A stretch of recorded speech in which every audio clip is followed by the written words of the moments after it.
Hey everybody, I'm testing some StreamYard features. We started recently paying for StreamYard and it kind of gave us, I guess, access to other things. And plus I've been noticing on Sherry's Destination Fun, she's got some cool countdowns and stuff like that. So I was just going to kind of play with StreamYard a little bit, and I thought, well, if anybody wants to chat, I'm here to chat.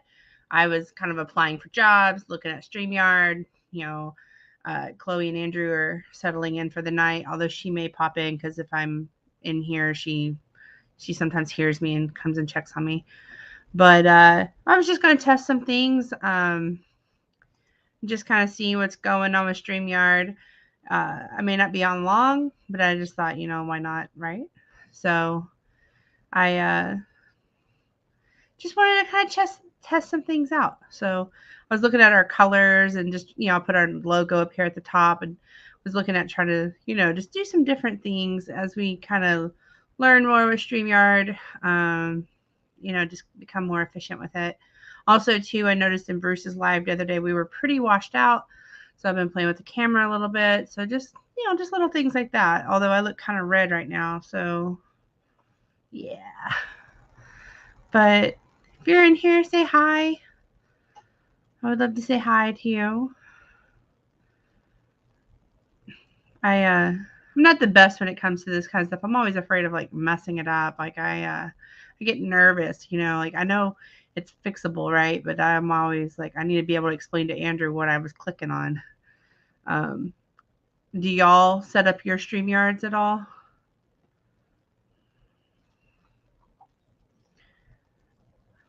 All right. Let me just kind of test some things. I was just kind of playing with banners and stuff. Yeah, so there's that one.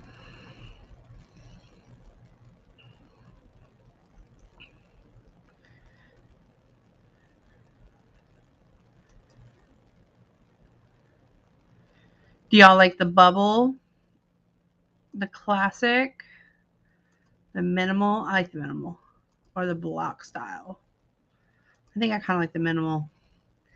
And if you're catching this on replay, just kind of maybe drop in the chat what you like better. I'm just kind of, like I said, playing around with it, just, customizing it more towards our channel.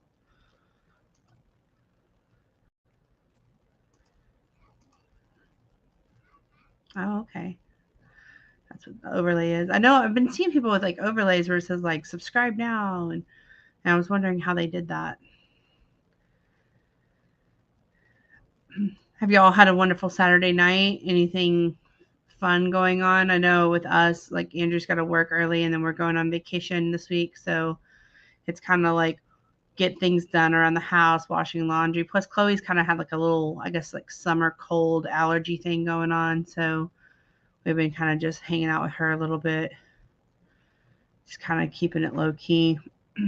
I think she maybe got a little, not like a major bug or anything, just like a little something, a little summer something on from daycare or something. So she's been a little clingier this week. You know how kids are like, she doesn't, she like, she loves me, but she's more about daddy unless she's sick, and then she's like stuck to me. So that's daddy's girl unless she's sick, then it's mama.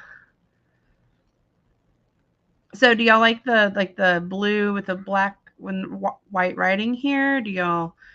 I was just kind of playing with some of the branding features. Is it easier to read? I think that's too. I think sometimes when you start messing with it too much, like it for me, it gets a little harder to read. So I was just kind of wondering what y'all thought. I like the blue, but I feel like blue can kind of be an overkill too.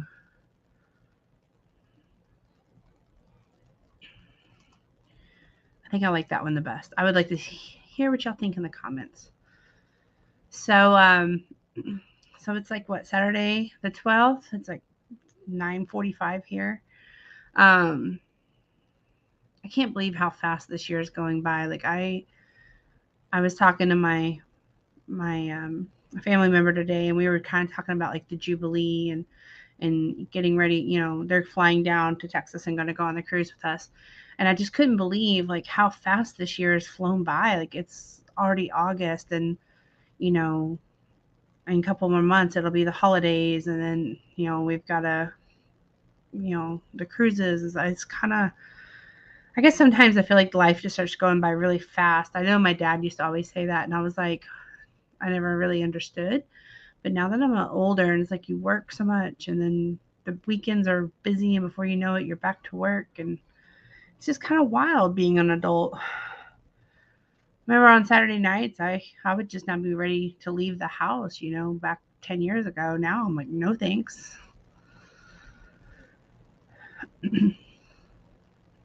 So, can any of y'all see my comments? I don't see any comments, so I don't know if I clicked on something and hid them. If you've been commenting to me, I'm sorry because I'm clicking buttons around. So I'm sorry if I did something wrong. I did type out this group cruise to Alaska with some of our channels. I feel like I was talking to another creator the other night, and we were kind of talking about group cruises, and we really haven't. We've talked about this one, but we haven't really pushed it. I know it's 2 years out, but I don't know. As I kind of research Alaska more and see everybody who's gone this year, I'm really excited for this cruise. It's one of those bucket list cruises, and I really want to do it right. Like, I don't know. When we went last time, we were on such a budget to go. We we didn't do any excursions. We just got off in the ports and did some shopping. I remember I overpacked jackets and I ended up buying like a hoodie almost in every port. I remember that. Lessons learned there. Because the jackets I had were almost too hot, but the t-shirts I brought were too cold. So I remember just buying like long sleeve shirts and hoodies at every port for like the different, places we went.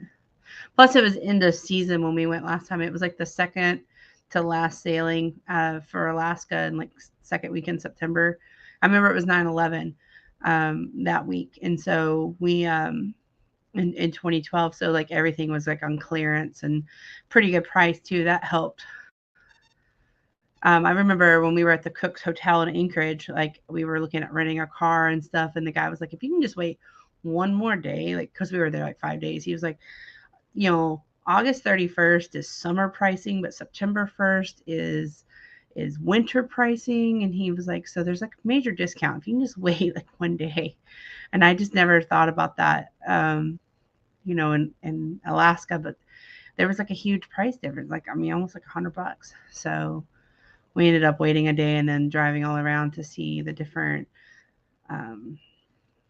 things. We went to like a animal rehabilitation area, and so we did see some bears there, but they were like fenced in and being cared for, rehabilitated back to the wild. And then we saw some glaciers and stuff. It was really cool in Anchorage, and then we took a cruise out of Whittier.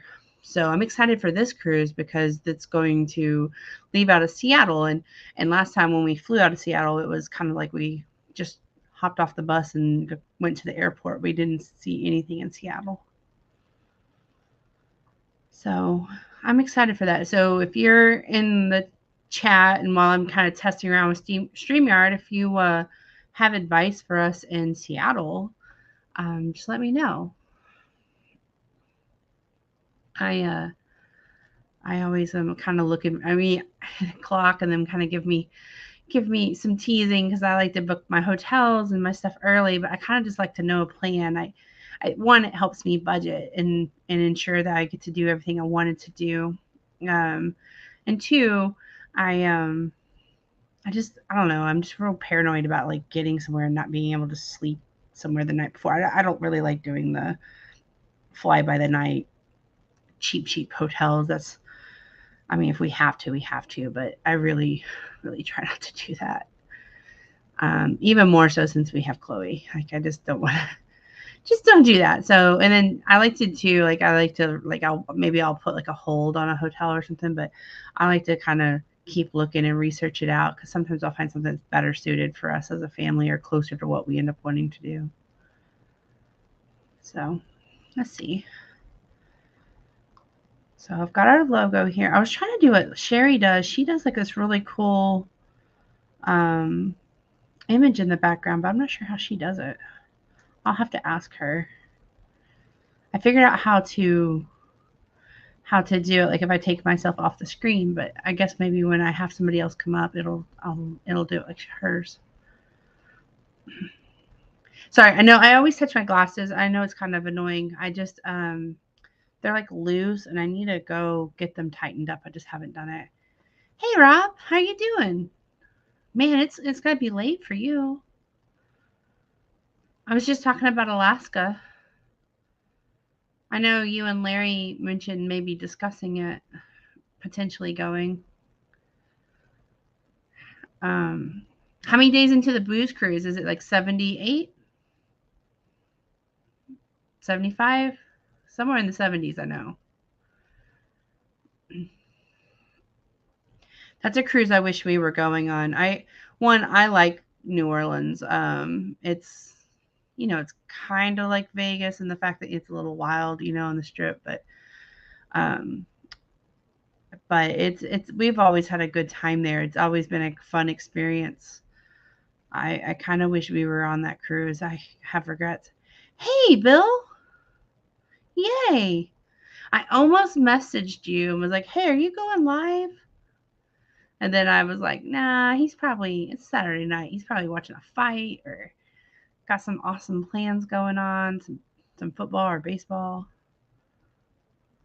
This is that good time of the year where you've got all the good sports kind of happening.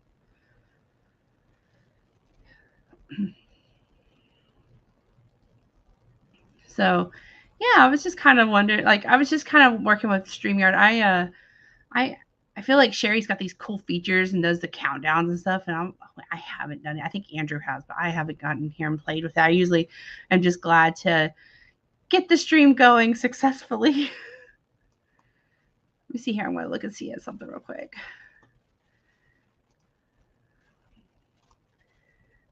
So I got the logo at the top, Bill. It's no longer the duck. It's the actual logo.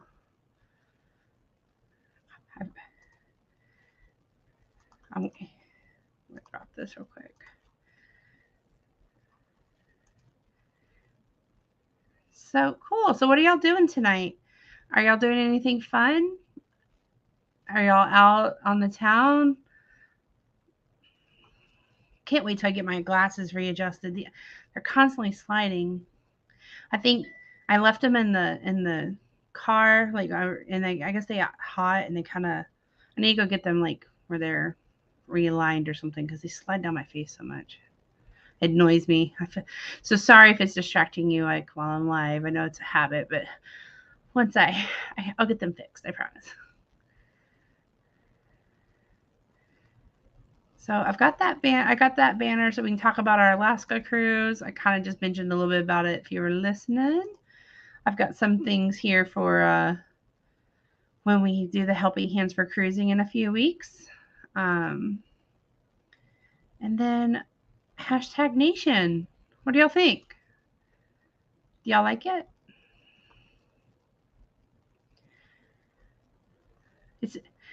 I don't know how, Bill. I don't know how you go live by yourself like once a week. I always feel like I'm talking to myself, and I just never know what to say. It's like, you kind of ask questions, and you're just kind of like looking at the chat. It's so awkward. I know that's why we need to get on here and practice, right? That way we can perfect our craft. Oh, I'm being saved. It's because I'm crazy and I just get used to talking to myself. No. You're just better at it than we are. Nope. I just almost hit the wrong button, almost just exited out of the whole stream. See, I'm a hot mess. You're doing good. Thanks. I get nervous, every time. You know what I do too? I'm getting better at it, and I'm trying to put more personality into it, and laugh and joke and have fun, and because I just people seem to like that more, and it does make it more fun. It seems like you're friends when you start doing stuff like that. I agree. Because like you and I, like I know sometimes we chat, about just YouTube advice outside of live sometimes, and it seems so much easier when you have a friend. It is. Look at Hey, this Sherry, station fun. welcome in. Yeah. Rob. Hi, Rob. I got Bill saved me. Hey, I Koozies. didn't save you. Hey, Coos Koozies. and I hope you're doing Goozies. good. Yes. Traveling with special abilities. I hope you're doing well. You do Hello, go my live. friend.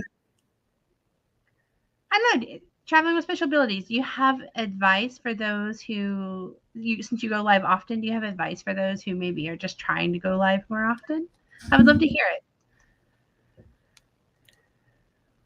The Hey, Bud Bud Files. Look, they're such a fun channel. I love like their adventures. They're always going, always have an adventure. They really do. I don't know about being in the cemetery at night. I mean, that's I don't know. Yeah, that's a little outside of my comfort zone, but I think it's definitely like for those who love that kind of thing. I think it's definitely fun. But for me, I'd be a little nervous. Hey, Danny, I was in your chat earlier, and I saw you're doing fun trivia, and then I kind of got to looking at StreamYard, and then decided to go live. I was trying to click and see if the features. I added a picture in the background, Bill. You see that? Like, I do. yeah, I was trying to be like my friend Sherry. Like she always has that beautiful background and her logo at the top, and I was like, probably should step it up a bit. Well, and that's what I used to do at the comment you have highlighted now. My goodness, I can't read. I thought he said we're at the local strip club. I thought he said that too. And it was $100 buy-in. I'm like, well, what? What's going on here? He's at the local drag strip. I'm guessing cars. Yeah, I got it now. And reading is fundamental. If you had read to the end, cars, not people. So, Oh, you can just tell where our minds went. Oh boy. Everybody's saying hello. Hey, Bama. Bama Nola. I know I say this probably every live, but I love Bama's channel. Like, I love all the channels, but I think because his is mowing, I find myself just like at night, just putting it on and just like listening to the mowing sounds. Right. I don't know why. I mean, because it seems like if I watch like Griswold or Danny earlier was doing trivia, I start wanting to like look up answers, and then I kind of like ADD squirrel away because I'm like, wait, what about this? What about that? And then if we start talking about cruising and stuff, then I'm like real fired up and I start trying to book a trip. But Bama's, I'm like, I'm not really wanting to go out there in the heat, but I love the sound. So you got the Griswold family. I think they're live right now. They just stopped in to say hi. They are. See, he's amazing. Y'all are amazing. He lives near Tony and Lisa and my cousins. Yeah, my cousin and him actually work in the same district. Sweet. Yeah, it's a small world. It really is. You never know just who you're gonna run into, I think. So, any travel plans made tonight, Bill? Anything, No. Actually, I put a video up for members only. Oh, I need since to check that out. Since you were my only member, I wanted your opinion of that video because I was going to put it out, and then somebody advised me not to put it out because it was insensitive. Oh, well, I'll go check it out after. Whenever. No, it's no rush. I mean, again, I don't think I'm gonna put it out because the more and more I thought about it, maybe it is, maybe it's not.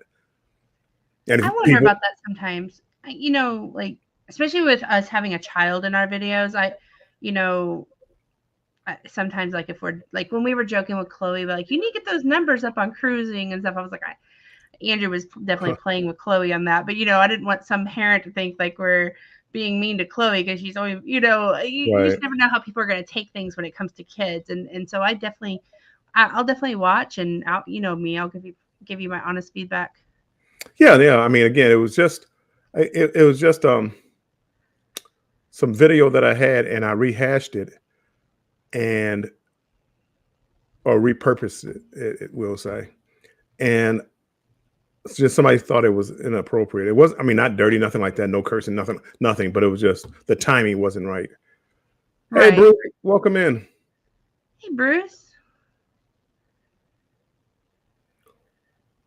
But nope, I was working on getting my stuff together for the live, my live Thursdays at. I changed the time. I'm gonna go 5 p.m. Banter Bill will Okay. be at 5 p.m. on Thursdays. And then I was just messing around with the one video that you're going to see, the members only video. You'll see that one. And what else? That's been about it. I really do want to go on a cruise, though. I mean, I really do. My brother left on the Dream today, and Nice. him and his wife, and it's a much needed vacation for them. But I'm like super jealous, like not because I want to, like just because I want to be on a cruise. Like I'm glad him and my sister-in-law are getting to go on a vacation, but I'm also like, man, I wish we were on a cruise right now. But we've got some planned, and you never know. My mom's got some really good deals right now because Yeah. Carnival sends her the good deals, and so I was looking at that and just kind of thinking about like, maybe I can take her for like a couple day weekend, like a 4-day on the breeze or something in October. That'd be nice. It'd be nice. It just kind of, just never know with work and stuff how that lands for either one of us. Yeah. How's the travel agency stuff going? It's going okay. I'm just going through some of the places I haven't booked anything yet, and I don't plan on booking anything until I book my next cruise. So, but again, I don't mind. It seems fun. I was telling Lisa this morning. Lisa, my do y'all say aunt or aunt up there? So I think Andrew's family says aunt, but I say aunt. I say aunt. Aunt, okay. My aunt, Lisa, we were kind of chit chatting this morning about different things, and she's signed up to be a travel agent, and so she was talking about the courses, and I'm, everybody around me is doing it, and I'm like, well, maybe it's a sign, right?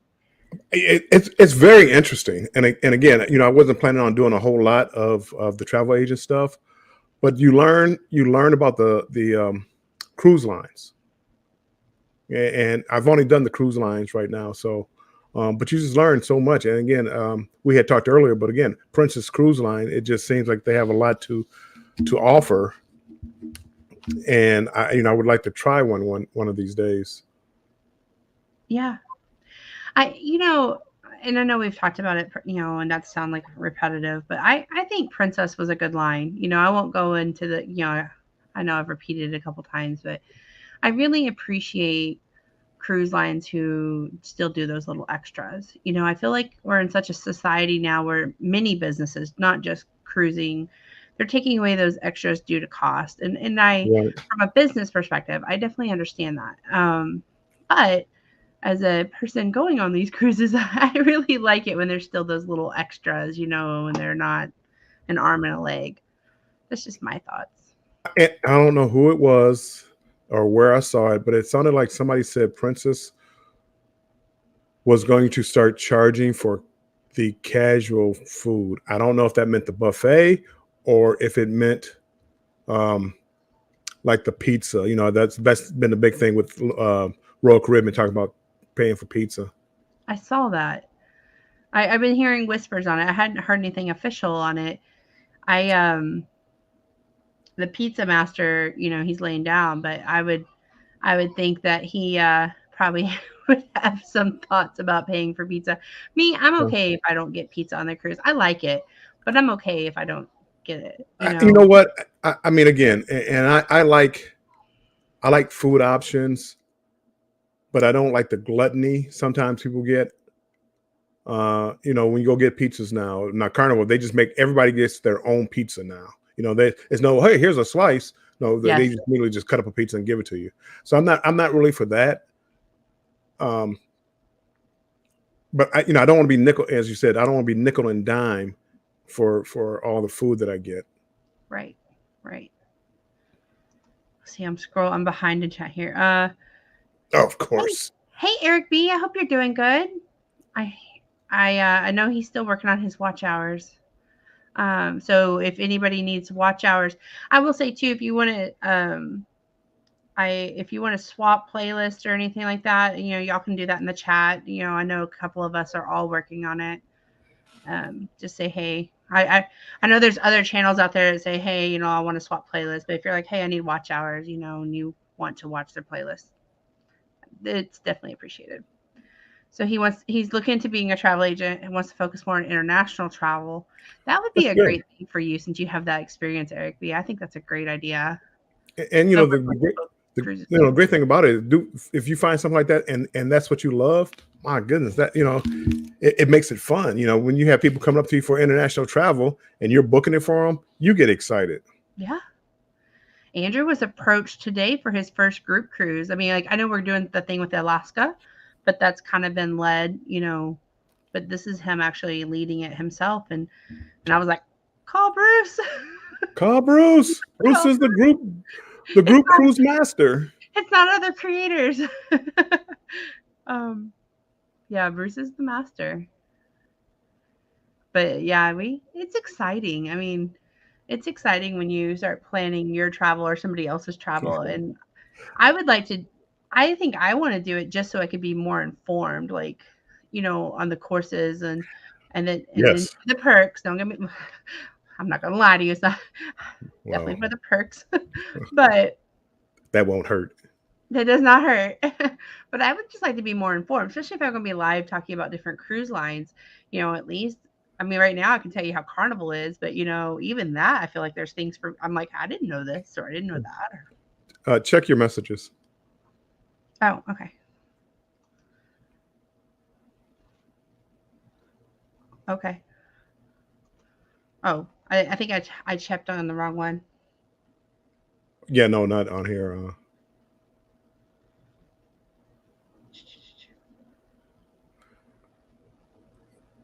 There's so many things, so many different cruises I want to go on.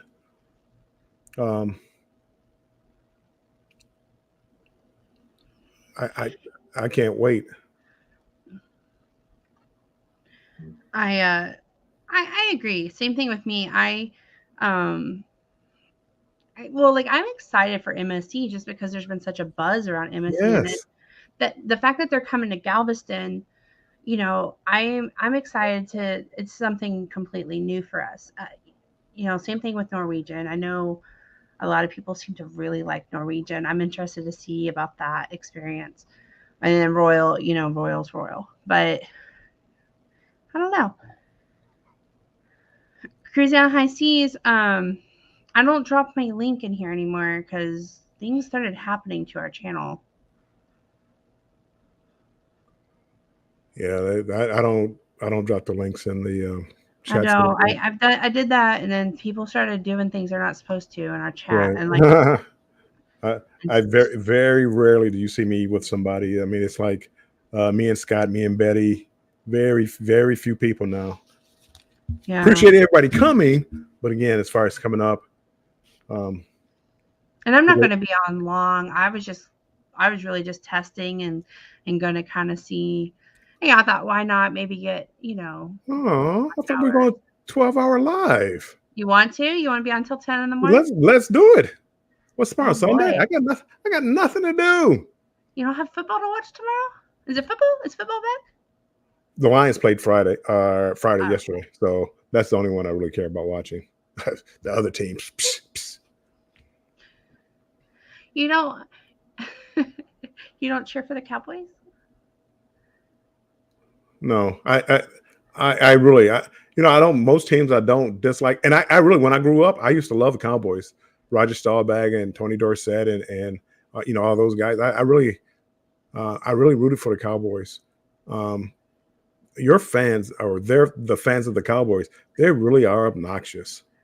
For somebody Yeah, who hasn't won anything in the last 30 years, they are obnoxious. they are. They are. I live with a Patriots fan, so you know they're I can't argue with that though. I mean, they're the goats. I mean, they yeah. have the right to brag and talk. I mean, I know it's probably hard to hear every day. Plus, they were led by a Michigan man, so Oh, here's the cruise guru. Hey, Bruce is in the spoke you house. into existence. How are you guys doing? Good, good. Doing good, Bruce. How are you doing? I am doing fantastic. It's been a busy day today, but it's been a good day. Must be nice. What did you do today? Book cruises. Oh well, that's a good day. Yeah, so it's good. Yeah, it's been a good day. Good. So how are you guys doing? How are you doing on your hours, Jennifer? Well, we are at like 2100. So we're trucking along.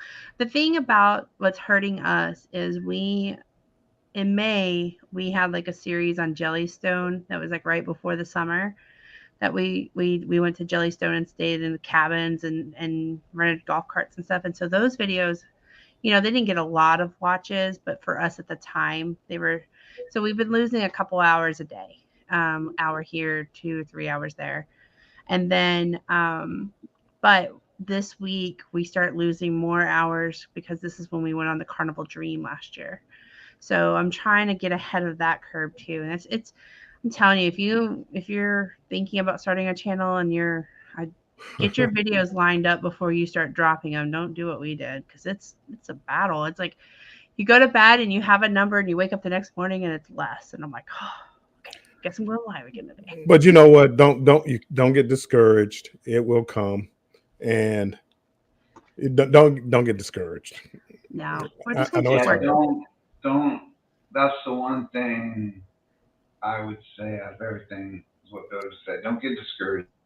Just you can do, and don't let it stress you out, and don't let YouTube control your life either.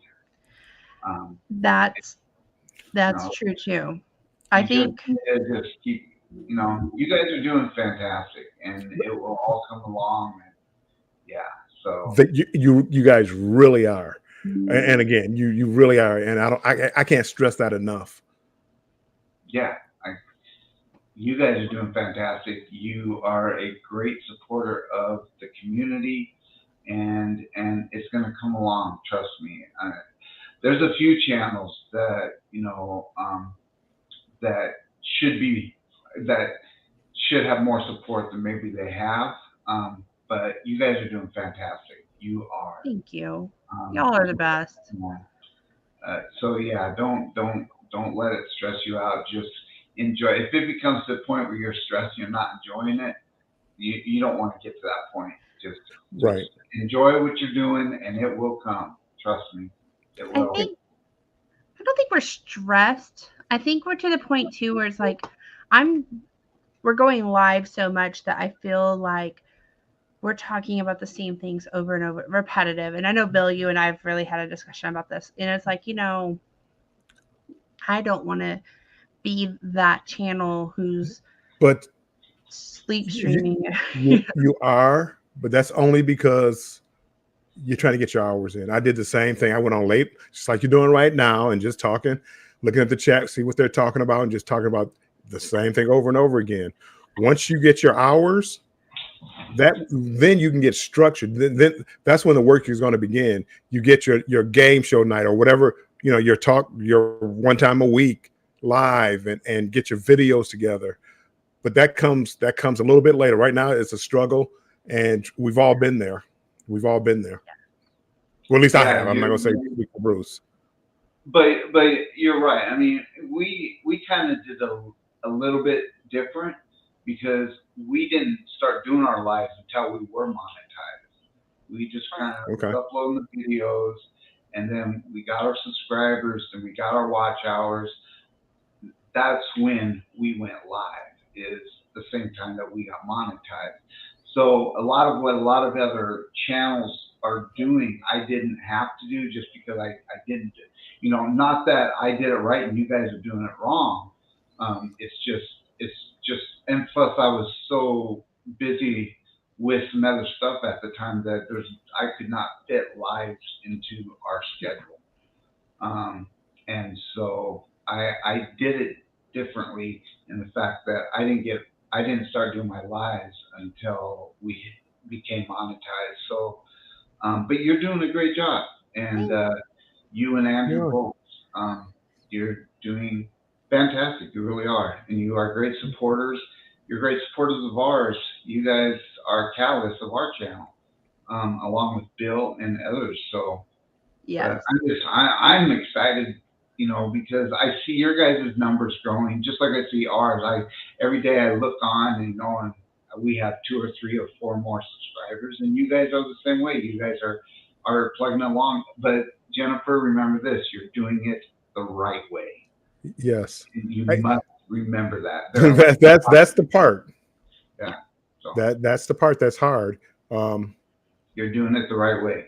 You know, you're just going plugging along. You're not, you know, you're not trying to do other things. So you're doing it the right way, you and Andrew. So always, you know, believe in yourself, and you guys are doing it right. So You're the best. Mhm. I just want to say I did not pay them to say that, guys. Like, they're just amazing. Yes, people. you did. Yes, you Oh, yeah, yeah, yeah. you're telling me that check I got in the mail today was for something else? Oh, my bad. I forgot I wrote that. Do you know some of my best videos? I was lucky. Like when I first started, I was doing videos, and I had like strange rooms. Like I had a obstructed view balcony on the Spirit, and it's like one of my best videos.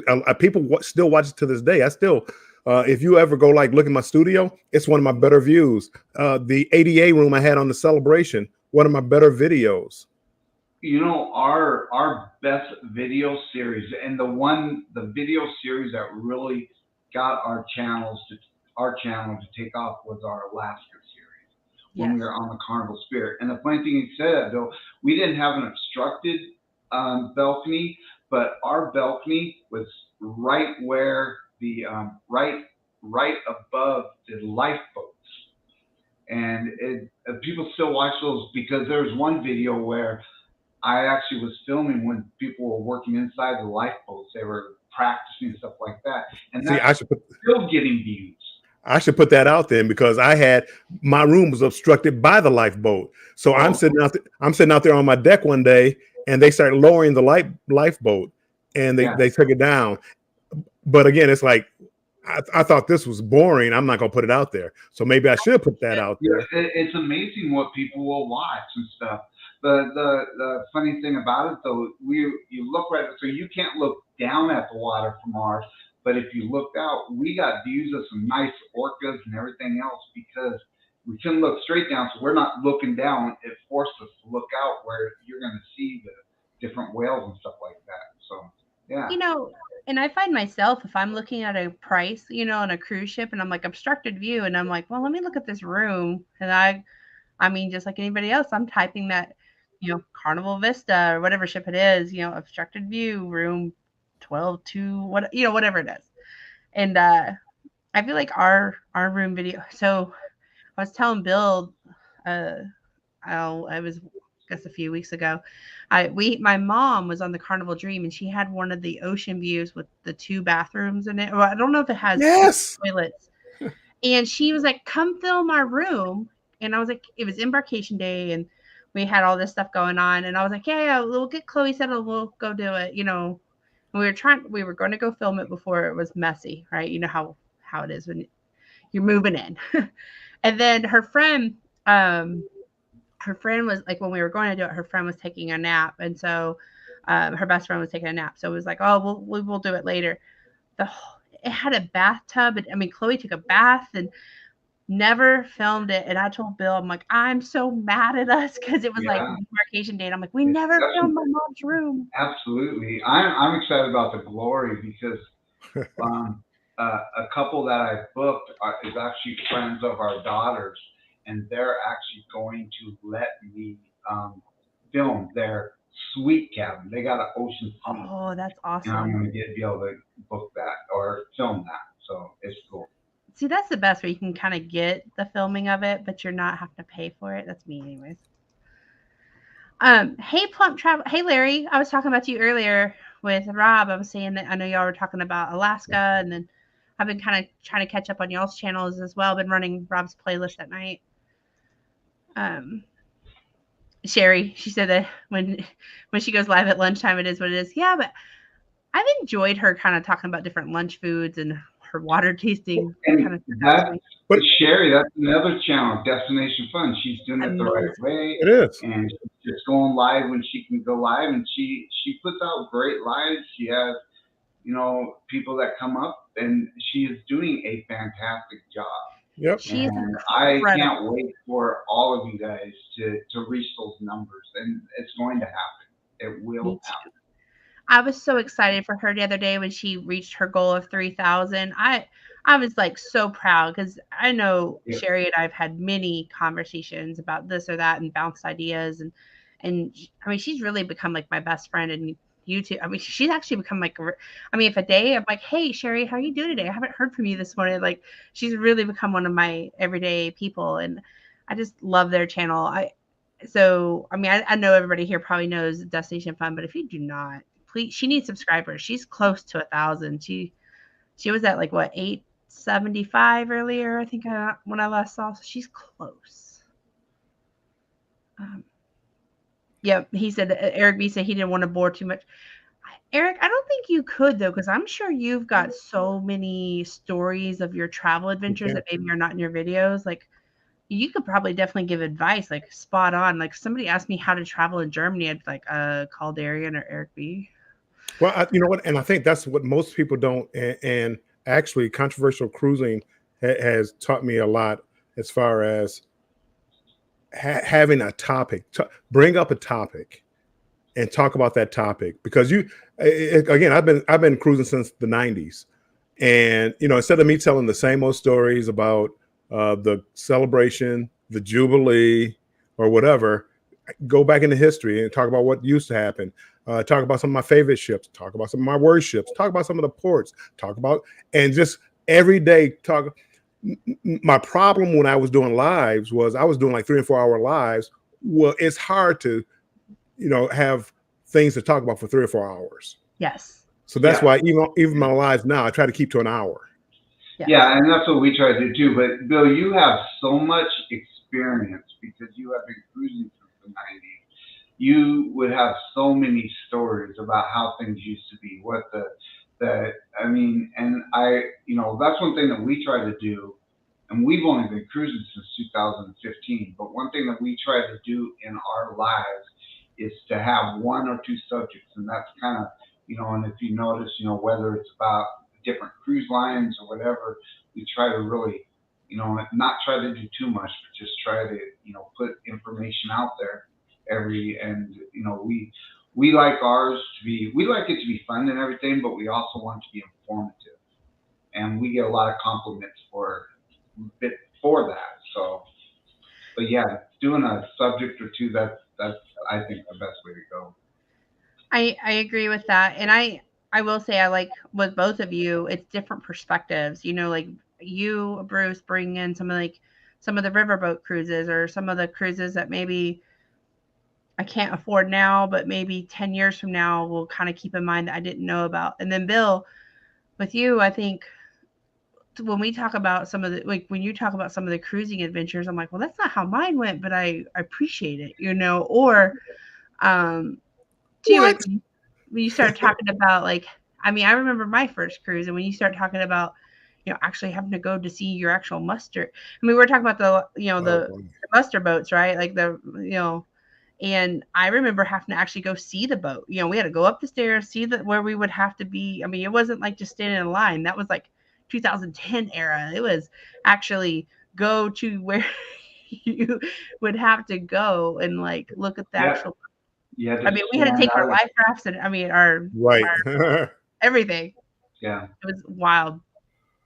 Yes. I love And e-mustard. I do, because I know when I was just in your chat and Eric B was saying that he was thinking about becoming a travel agent and he wanted to do international travel and then book some cruising and stuff also. Eric, the only piece of advice I want to give you is make sure that you pick your niche and stick to that. When I first started, I tried to do everything. I tried to do Disney. I tried to do all inclusive cruising and everything. And it just became too much. And that's when I backed it up. It's like, we're just going to concentrate on cruising. I will book, and I have booked some all inclusives, but they're rare and far and in between. I concentrate on cruises, and then of course, as everyone knows by now, within that group cruising is really where my niche is becoming within the niche. But Eric, I know that you go to Germany a lot and do a lot of international travel, so that may be where you want to go and really nail that niche down. That's my suggestion. Just make sure that you pick one niche. I think And that's great advice. I agree with that too, and become really good at that one subject. I really agree, Bruce. You're doing a great job. Yes, we all are. And I also heard you say, Jennifer, that Andrew got his first group cruise. He did. If he has any questions, have him give me a call, and I can help him. If he has any questions or anything. I will. He's definitely capable, but if he does need to bounce something off him, I'm there. We all know Andrew. He gets a little nervous. He's fine. He'll do fine. He's good. He's very smart and everything. So, but if he does need to bounce something, he can certainly give me a call. So don't say that. Don't say that too loud, Bruce. Andrew might hear you. Yeah. Well, and Andrew knows, as Jeremy does. I am willing. Anybody that is trying to become a travel agent, or I'm willing to help you guys in any way I can. Because I want people to do something they love. So if you love cruising, if you love travel, and you just want to help other people out with it, then I will give you in the best.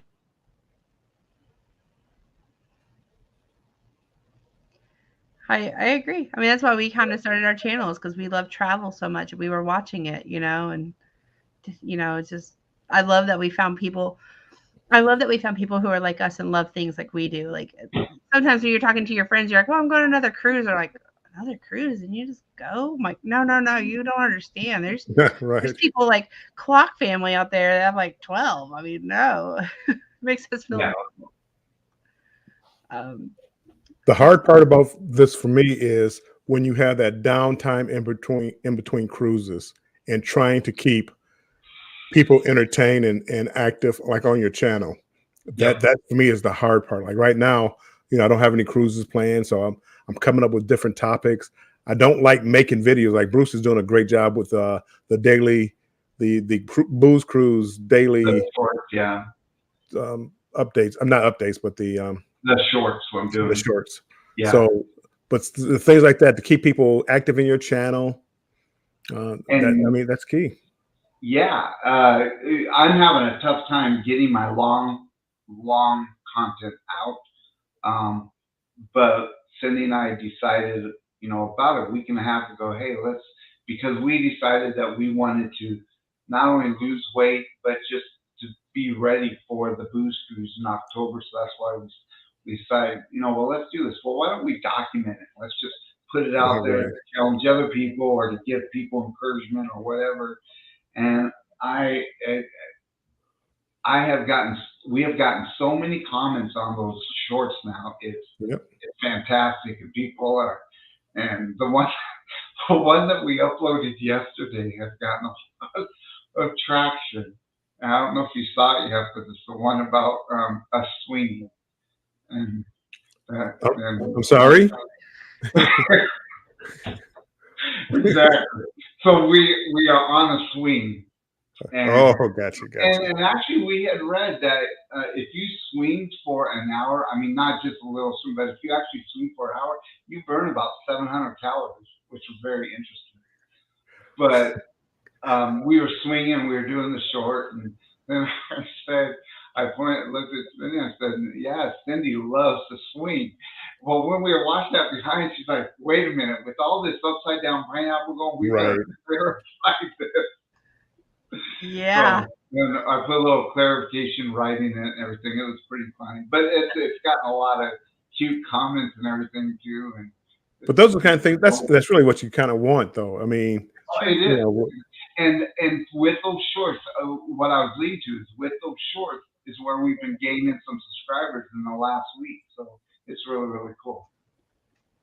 Not a ton, but we see, a couple, at least one or two a day of stuff. And it's just, seeing a little bit of traction. So really enjoying that. That's good to hear. I love it when channels are doing good. I want to be that supporter because I'm a supporter first. Yes, we have a channel, but we are supporters too. And it's like, I love when other channels are doing well. It's not a competition, because when you grow and Bill grows, we grow, because, we're bringing new friends. I mean, speaking of new friends, we've got Uncle Dave. I mean, he's fairly new to our channel in the last few months, maybe a few weeks. I mean, but I love seeing his name every night. Right. He's just been amazing. Chris Goforth is another friend of ours. Jennifer, do you want to catch up with the chat any? Yeah, sure, I can. I'm like way behind. I'm sorry, guys. Oh my gosh, I'm way behind. It rolled on me too. Larry's asking if we'll be in New Orleans and if Eric will be in New Orleans. I don't know if you guys saw, but Larry broke some news last night. Oh, I heard he maybe joining. He may be coming on the booze cruise. That's what I heard. I heard that Rob's roommate, it looks like, may not be able to go because of medical issues, and it sounds like Larry might be going in this place. That's gonna be fun. That's what I heard, and I'm like, man, I thought it was sold out, but I never looked in further into what how, and I never thought about as a roommate. Yeah, that's gonna be fun. Yeah, so as long as one of the two main ones are in the cabin, you can switch that second name. So kind of cool. Larry, that March 22 Carnival Panorama, that's actually how I found your channel, is because Traveling Chuck, Lisa and Tony were on that cruise, and we had kind of just started our channel then. And my aunt Lisa, she mentioned your YouTube name because she said that you were on that cruise, and it was like anyways, that's how I found you. And then just, I think because I started watching you and a few others around the same time, it's kind of how we came into this community. Chris, Bill, you probably recognize this name. His first cruise was in 1999 on the Carnival Imagination. That was one of my favorite ships, Imagination. I cried with it. It went out of service. Marketing is the toughest part about being a travel agent.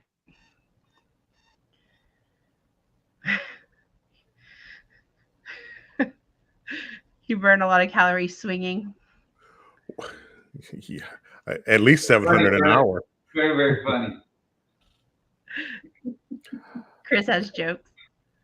I had to look up when I was on the Panorama. I was on April of 22 on the Panorama. Were you really? Yeah, I had just because I fell in love with the West Coast. That was the first one. Interesting. I don't remember what week that was that they were on there, but it was, yeah. Well, they said March, and I was April, but I knew I was around that time. I just looked it up, and mine was April. But I'm like, man, maybe I was on the same cruise. So it was about that time. It's weird when you start, like when I found out that Controversial Cruising and Andrew and I were on the same cruise in like 2017. We didn't know him 5 years ago or 6 years ago, but it's so wild that we were on the same cruise. So Larry and them are having a conversation about New Orleans. Nolans. No, Nala. And there's Bama. Bama's in that area too. March 5th through 12th on the 2022. Yep. That's when Lisa and Tony were on theirs, and they that's how we There was, I guess, another vlogger on that. I think that's not the one EECC was on, or was it? Yeah, I think it was. Is that the 50th anniversary? When I went, it wasn't, but it was probably around March sometime because I was on the Spirit for the 50th anniversary. I think that's the one and EECC was on their cruise too, and we were like, oh, we love them. Like I was super jealous. He'll be on the And celebration. my problem was I wasn't even vlogging then. So I don't have any video, maybe a couple of pictures here and there, but I wasn't vlogging. I started vlogging like right after that. Yeah. Hello, FR Humphrey. I don't think I said hello to you. So I'm working on a video now, and I'm like, man, we're talking about a topic, and I don't have any film for that topic. And I'm like combing through like all of our videos from the Vista, trying to find what we're talking about. And yeah, it's been I'm like Matt. I'm like, that's one of those things we're learning as vloggers, because we're like, I think we filmed a lot, and it's like you get back and you have an idea and you're like, dang, should have thought that out. What the hardest thing for me when I do my vlogs is if I use my camera and my phone. I download them all to one file, but like let's say I'm in the theater filming and I use both. They're not named the same thing, so they're out of order. So you don't know which one was first. I don't know if you understand what I'm saying, but like the theater film might be here because it's DJI 123, but if I use my phone, it shows like FRE 10912. And when I'm trying to put them together, I don't know the order, and it's tough to switch back and forth. So I'm trying to get away from doing that a lot. But that's anywho, Andrew organizes all of our files. Like he when he's uploading, he does all that. And so he uploads and does all the organization of all that. So it's definitely not me.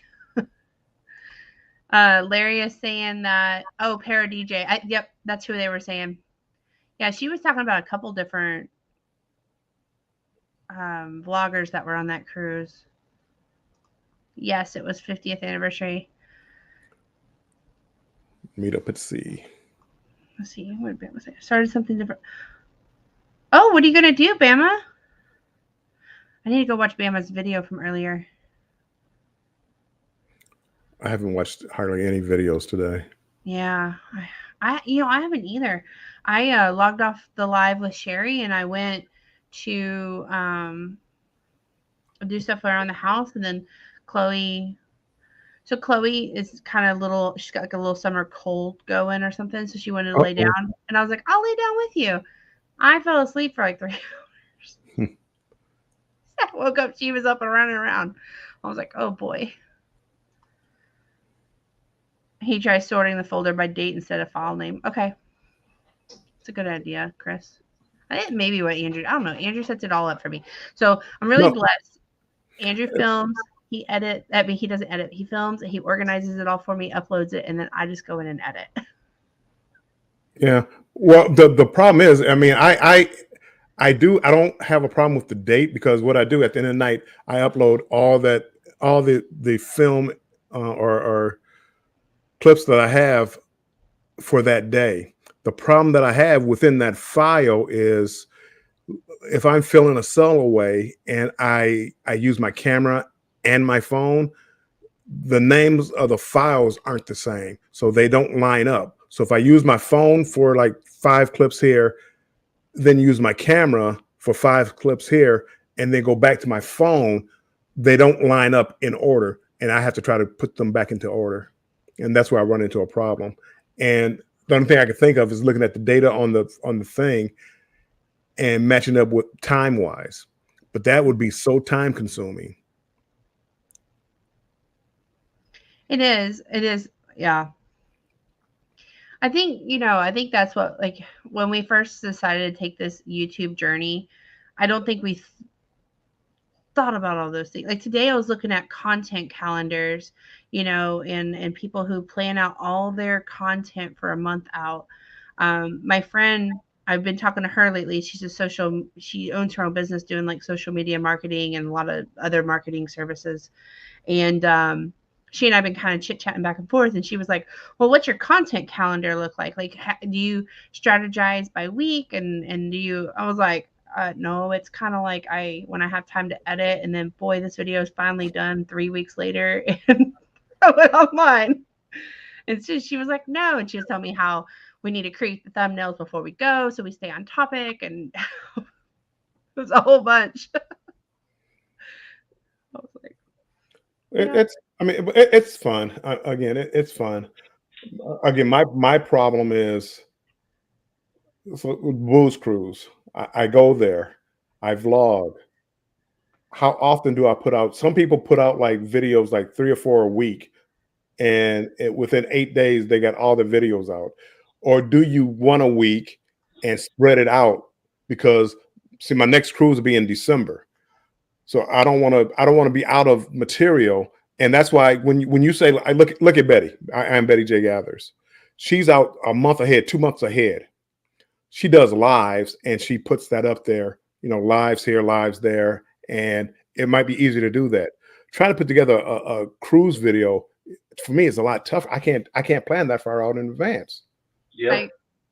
I'm the same way. I mean, we got off the cruise in May, and I've just finally wrapped up all those. But I kind of purposely spread them out because now we're about to go on our trip this week to Maine. I'm kind of doing some of those like 5 likes and dislikes on the different cruise ships, and then we're going to Maine, so I'm hoping that will kind of get us through to maybe the holidays, and then like some more personal type vlogs and getting ready for the Jubilee. Like that's my content calendar. But I saw it. You posted a one of it, and actually, I mean, again, that might work well for me. Just as far as being organized, like weekly, like the different shows. And one of the things is to make sure, or try to make sure, that you're not repeating topics and shows, right. And or still, doing somebody else's stuff. That's the thing too that I was looking at, because it seems like a lot of us, I mean, it's not any particular channel, a lot of us are talking about the same things. Let's take the Carnival Jubilee, for instance. There's probably about 30 channels talking about the Carnival Jubilee. And it's like, yeah. And then we joke among our group about like, oh, the greatest cruise, and banter back and forth about that, but it's not. I mean, but as a listener, if I'm looking at, maybe if I'm new to the channel, I'm going to be like, what are these people? Why are they so in love with the Jubilee every week? Yeah. and bored. One of the problems that we have as a group, which is I'm trying to change my whole thing, my whole dynamic of my YouTube channel, I'm trying to change. I love you guys to death. Every night we have the same people in our chats every night. The same 20 people, give or take a couple here, a couple there. How do we get other people involved? And I think the one thing that hurts our community more than anything else is all these channels going up, staying on for 3 or 4 hours, and just rambling about whatever they want to talk about. So when people from the outside come in and look, it's like they're all crazy. I thought cruising? Well, they're every night I tuned in for 2 or 3 nights. They're talking about upside down pineapples or right. whatever. Yeah, and I think that hurts us more than we know. I completely agree. I've also started reaching out to other communities, trying to get them involved and bringing them over. Like the other night, we had 2 channels that are from the paranormal community. That's Yeah. the paranormal stuff fascinates me. And so I've actually started going into that community, going into some of the lives and stuff, and they're coming over to our channel and starting to come over and making comments like, "Hey, never been on a cruise, love to go on a cruise." And a lot of them are actually over in the Australian area. But yeah, I that's what I've been doing, is trying to really reach out. And speaking about everyone talking about the same thing. We have on Tuesday afternoons changed our whole format because we heard people talking about the stuff we were going to talk about on Monday and on Monday, Yes. Sunday, Monday over the weekend. I'm like, well, we got to change our form. What we were going to do, we're not going to do now. We need to change this whole thing up. Well, I've Bruce, I've put things up, and then all of a sudden I see it being the topic that I'm going to talk about Thursday. I Yeah. see other channels talking about it during the week. And it's Yeah. like, my goodness, you haven't talked Yeah. about that in 6 years. Now all of a sudden you want to talk about it. And I mean, I see it, but again, I think I do it better. No brag. I'm not brag. I just think so. But it's just confidence in myself. Right. Um, I feel the same way, Bill. I do. I feel like, I do think, when we put our content out, because we do have a format, we try to follow it for the most, and I think we do put out great stuff, but I still don't want to talk about the same stuff that other people Right. do, even though I think I may put out better information or whatever. I don't want to, so we would have, Tuesday morning and through the Yep. afternoon, I'm like researching to figure out, okay, what are we going to talk about now? What are we going to do? And Trust me, I've been there where I've just changed the whole thing, and I'm trying to get away from the same silliness every day. Right. And that's what I'm trying to get. I don't mind being silly, but the same silly kind of every day. Yeah. And I like to have fun, and it's okay to joke around, but when it's the same thing day after day after day after day, like, to be serious for a minute, the whole thing with you and Z on the Jubilee, that got old really fast. Everyone seems to be talking about it, but it got old really fast. Or the or the upside down pineapples or whatever else is going on. Or just talking about the Jubilee in general, or even the boosters that we have going on that I'm really excited about. I'm more out talking about it. And so yeah, we're trying to But really change things up. I'm excited for this Tuesday night stuff we're going to be talking about too. So. But see, again, like the booze cruise that's coming up, we've talked about the cruise and different things on the cruise, but we haven't repeated ourselves. No silly jokes, no, sure. Whatever. But again, getting back to the Z thing, I didn't mind the joke at first, but Z, if anybody who knows Z, he kind of stays on the same topic, and he was going to every channel and talking about it, and then he starts talking about getting into a G-string with me into a hot tub, and it was like, well, this is just, crazy. It's like I don't know how in his head he thought it sounded, but I knew how it sounded to me. Right. And but then everybody else is, and it's like every channel that I'm going to, that's what I'm hearing it. Yeah.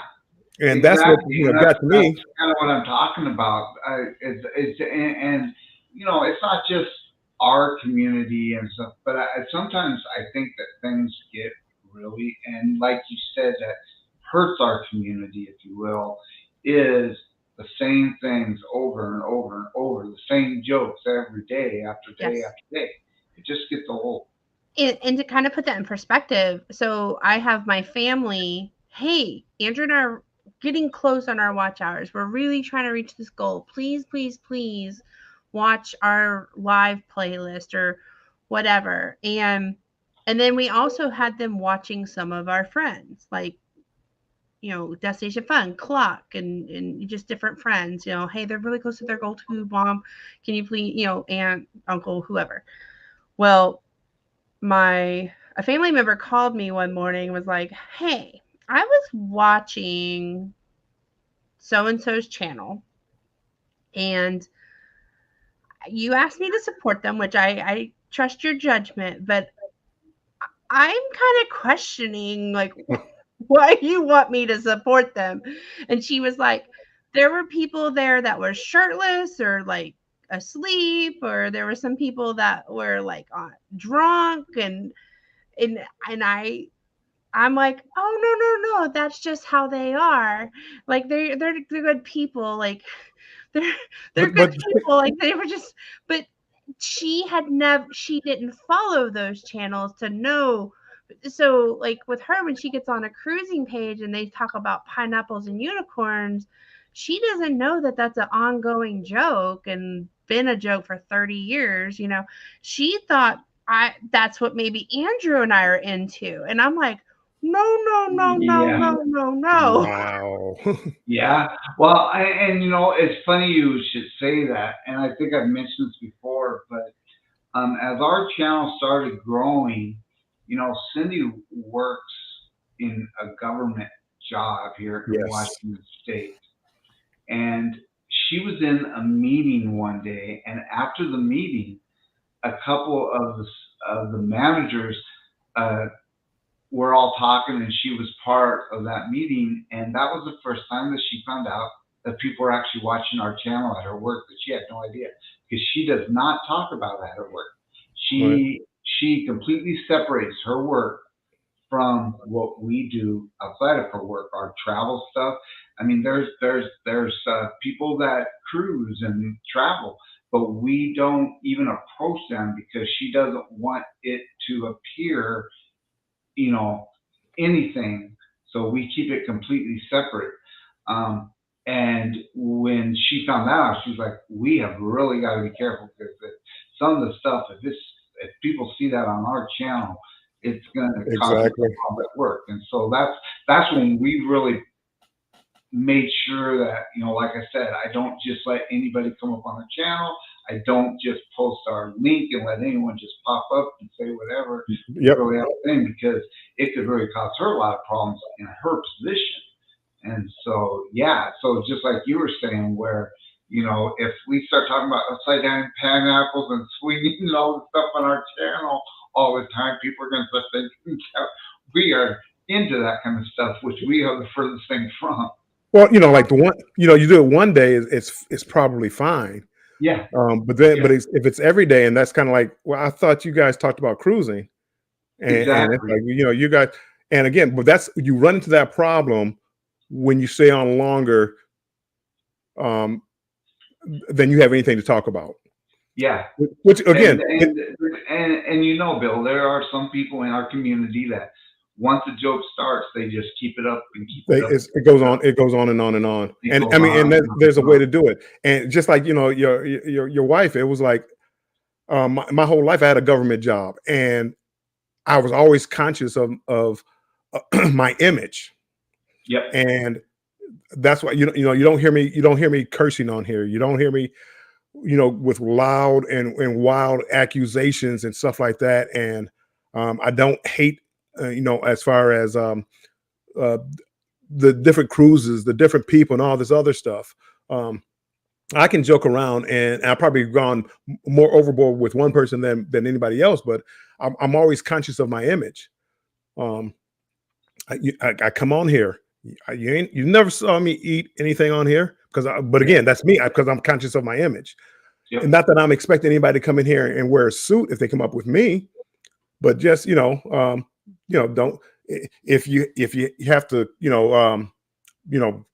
cough really badly, just cut off the camera and microphone and, whatever you have to do.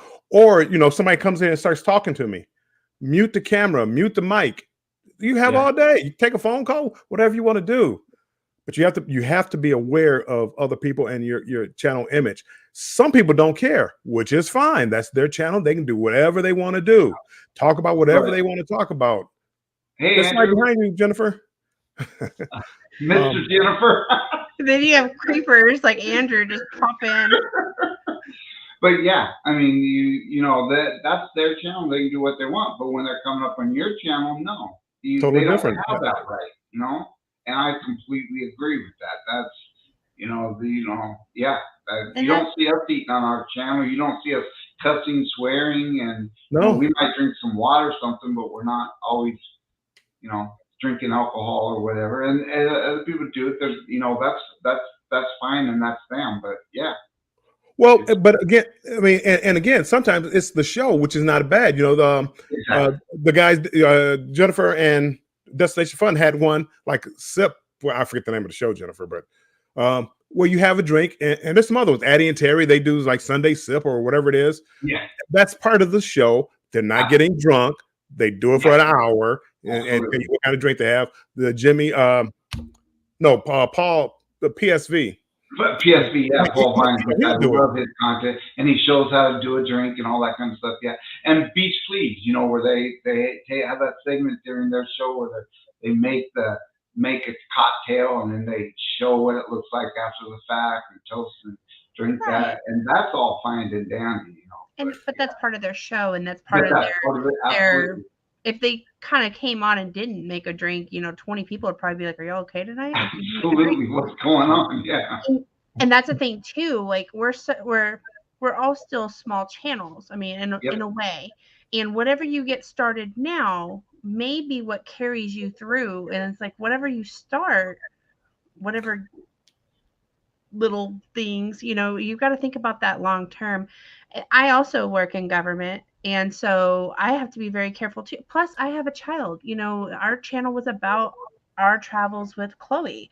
If I'm getting sloshed every night and going on rants and you know, I mean, like right now, I have some orange juice. I mean, you know, sure, that it really is.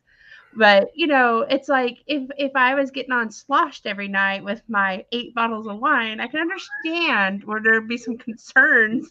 You've got a green screen behind you, right? I do. Have a green screen behind you? So when you held that up, it looked like you're holding up an invisible glass bottle. There you go. You couldn't see it.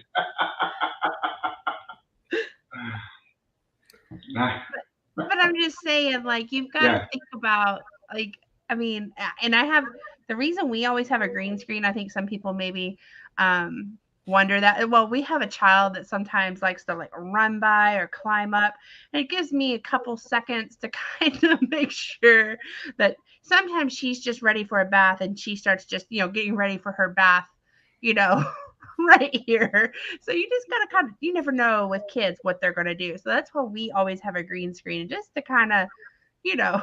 Well, but anyways, that's probably more explanation than you know, but need to know. But yeah, I like when my family member called me and was like, "What are you associating with on YouTube?" I really kind of had to stop and think about it, because it's like, I know certain channels are just, that's just who they are. We love them, like, but it's also, we had to kind of stop and think about, like, what do we want to be represented? But see, and the problem is, and this is the problem which I'm trying to overcome now, is when you start talking like this, you ruffle some feathers. And again, you're not, you know, don't call out names or anything like that, but sometimes that shoe fits, people get offended, and you might lose those people. I'm not trying to offend anybody. I'm just... Yeah, but it's just your channel. I mean, again, they should be able to respect that. It's nothing personal. And, you know, that's the thing. If we're on your channel and I come up and that's how you are, I'm accepting that, you know, and again, we're pretty supportive on a lot of things. But, you know. Or you don't go up, because there's channels I don't go up on. I might watch and things like that. I don't go up on that panel because they're talking like, you're going to see a picture, and my picture is going to be up there. And when they're talking, they see that panel. They assume everybody on that panel is okay with whatever's being said, and that's not necessarily true. So I'm careful about the panels that I go on and different channels I go on. You know, right or wrong, but this is the way I run my channel. And again, it may rub people's wrong way sometimes, but then again, I got at one point, and we'll go. I'm gonna go back to Z. And when those jokes were going on, I had to back away from Z, because it was becoming like me and Z were like, because we used to do it. You know, I went on the show every day. You know, I mean, it was like if you saw Z, you thought of me. Hey, where's Bill? It was like we were becoming a pair, and if I didn't want to be associated like with that, and you know, at the time, you know, he gave it up now, but he had the Fireball bottle and all this other stuff, and I'm up there with him. I'm condoning it, right? I mean, I'm up there. That's my channel. That's my brand. So I had to back away, a little bit from that. I mean, we fell out about a couple of other things, but again, I still speak. He still speaks. But again, it was just he does his own thing, and I do my own thing.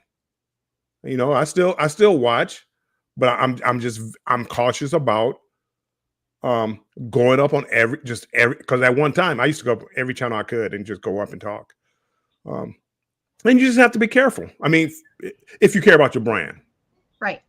And I didn't mean for this topic to happen tonight. It just kind of happened. That's why, these long random lives, but didn't write a script. But I just, if I've ever offended you or Andrew has, we've never meant to. That's never our goal. But we also I just want to say that we also we're trying to get more serious about our channel. Like, I feel like at the beginning it was just kind of like whoever would love us, we'd love back. And we're still that way, but we're just kind of getting a little more narrowed down because I've talked about it. I'm on a career hunt right now. I was, if somebody types in my name and they find this channel, I don't want to be disqualified from a job because of what I have too. Like, they may disqualify me from how many vacations and how I want to use all my PTO, but whatever. But I'm just saying those are just things that kind of go through my mind. But we'll change topics. Let's talk about something fun. Saturday night.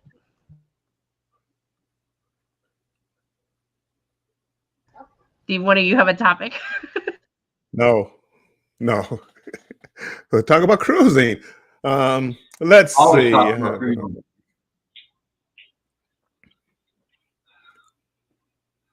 Bruce, my room on the booze cruise. We were talking about rooms earlier. I am going to film my room because I think I have one of the cheapest rooms on there. I have that upper lower with the porthole. And I've never been in that kind of room before. I've never been in the upper lower before. And I am going to promote that as the cheapest room on the Carnival cruise ship, and I'm going to vlog it. And if it does like any of my other room videos, it'll be one of my best viewed videos. Absolutely, that's going to be an awesome video. A lot of people don't get to see those type of rooms, so a lot of people may be interested in that room. And people think when it says upper lower, then that it's going to just be bunk beds, but it's not. There's beds that come out of the ceiling and everything. But a lot of people don't see those, and so I'm excited to see that room. So y'all missed it because I had it on mute because Chloe was running through. Andrew screams across the house, "Talk about lighthouses." Talk about what? Lighthouses. Lighthouse. Oh, lighthouses. I gave you grief on that. It was much better than talking about the Jubilee again. It was much better than talking about pineapples again. In my opinion, I thought that was a good topic. The problem was you couldn't talk about it for a long period of time. So you try to turn a 5-minute topic into an hour show. That was a problem. I was going to kind of redeem myself. So it was like 7 a.m. Sherry and I were kind of like, "Hey, you want to go live today?" "Yeah, I'll go live today." And we're just back and forth. And I was like, "Well, hey, it's like national." I saw different days it was, but I was like, we may want to stay away from this one or that one. Try to keep it travel related. And I was like, lighthouses, that'll work. And I was thinking like Andrew could talk about his childhood of going to and I was thinking just different things. The thing is, I got busy with work, and then when the time came for our live, I was like, okay, I'm gonna go get the kid. Here's your topic, and didn't convey my thoughts. And so Andrew's like, lighthouses? What do you mean lighthouses? And so it was random.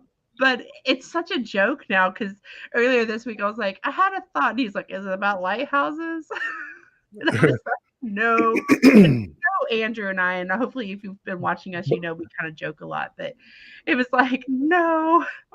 But anyways, so when I said, do y'all have a topic in mind? He screamed it across the house. Lighthouses. But again, I appreciate the effort. I mean, if nobody else did, I appreciated it because it's different, Felicia is talking about Halloween costumes. Yes, Felicia, I've been looking for my Halloween costume for the booze cruise. Yeah, I need a good Also, one. my onesie.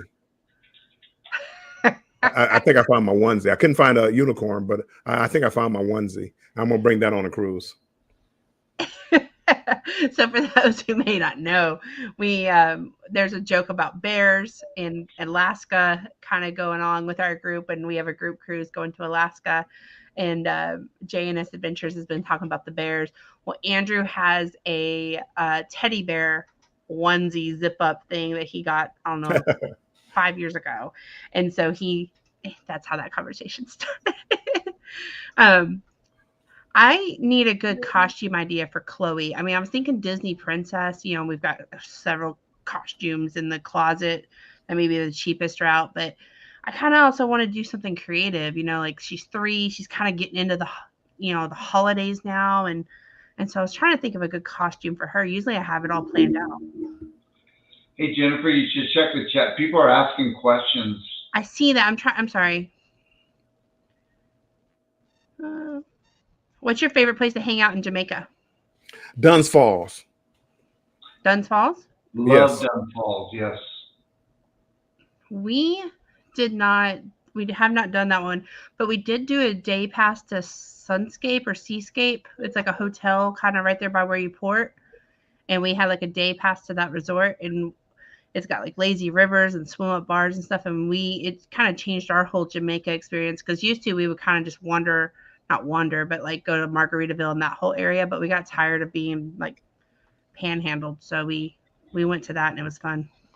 You know what? I tell you, the only thing I don't like about Jamaica is how heavily guarded the gates are at the ports. I mean, it's not like just guarded. It's like army guarded. I mean, it's like, holy moly. What am I getting into when I leave out the gates? Never had a problem. Got to Dunn's Falls, no incident. People there very friendly, but I just look at how heavily guarded they were, and I was always anxious about that. Yeah, but I love it. It's beautiful. We did a river rafting, and it wasn't at Dunn's Falls, but we did a river raft. I think it was called Hope House or something. That's like a small little. They have a pool, almost like a resort. They have a waterfall that you can jump off of, and we did some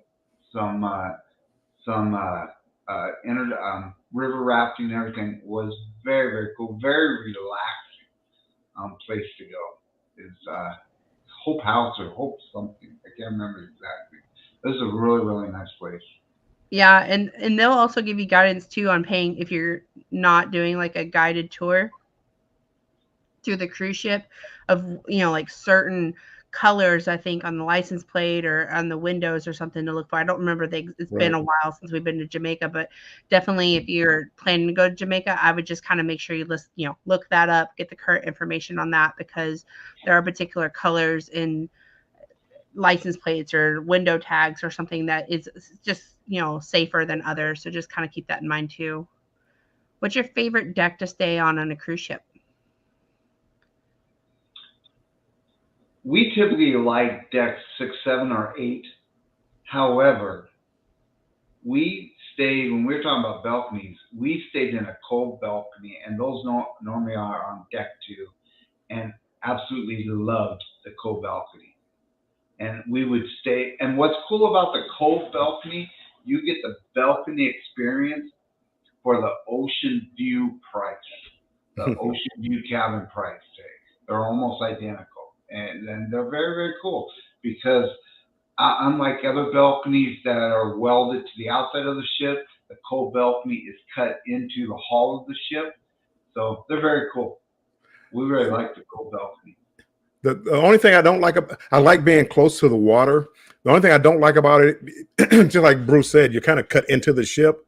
Yeah. So the sides, so it's like you're in a container. It protects you like during weather. But however, you don't get the same breeze that you would on the regular balcony. I think you get a lot of breeze on the regular balcony. That's true. You don't get that breeze. But you're so close to the water, and I like just sitting out there and watching the waves. And oh yeah, and we've had the cove balcony once, and the one time we had it, it was really cool. We went out early in the morning, and there were some dolphins, and they Yeah. felt like you See, could reach out and touch them. I mean, they yep. were right there. It was so cool. That is Pe- cool. People don't realize how high you're up on a ship. Like if you're, the deck 11, 12, 13, Yeah. and, you're 100 feet from the water. So you see Right. that Yeah. little dolphin down there, you can barely see him. But Yeah. that cove balcony, you're 20 feet from the ocean, the sea line. Yeah, absolutely. I remember the first time I saw the flying fish too. Like I was like, wait, Yes. those are real? I haven't seen those lately. We saw them, I think, last cruise in May. We stayed on we had a balcony on the Vista on the Lido deck. I will say that was a game changer for us because we were, I mean, it was nice to just get up, go sneak out and go get that, burrito, take it back to the room, Right. Sit on our balcony. That was a whole game changer for us. But normally we're just kind of wherever the deal puts us. So it's normally Right. floors 1 and 2. But I'm with you with the Lido deck. That was a game changer. And I don't. If I'm not on the Lido deck, I don't care what floor I'm on because and normally if it's 1 or 2 floors of the Lido deck, I'll walk up the stairs. But generally, I'm going to the elevator anyway.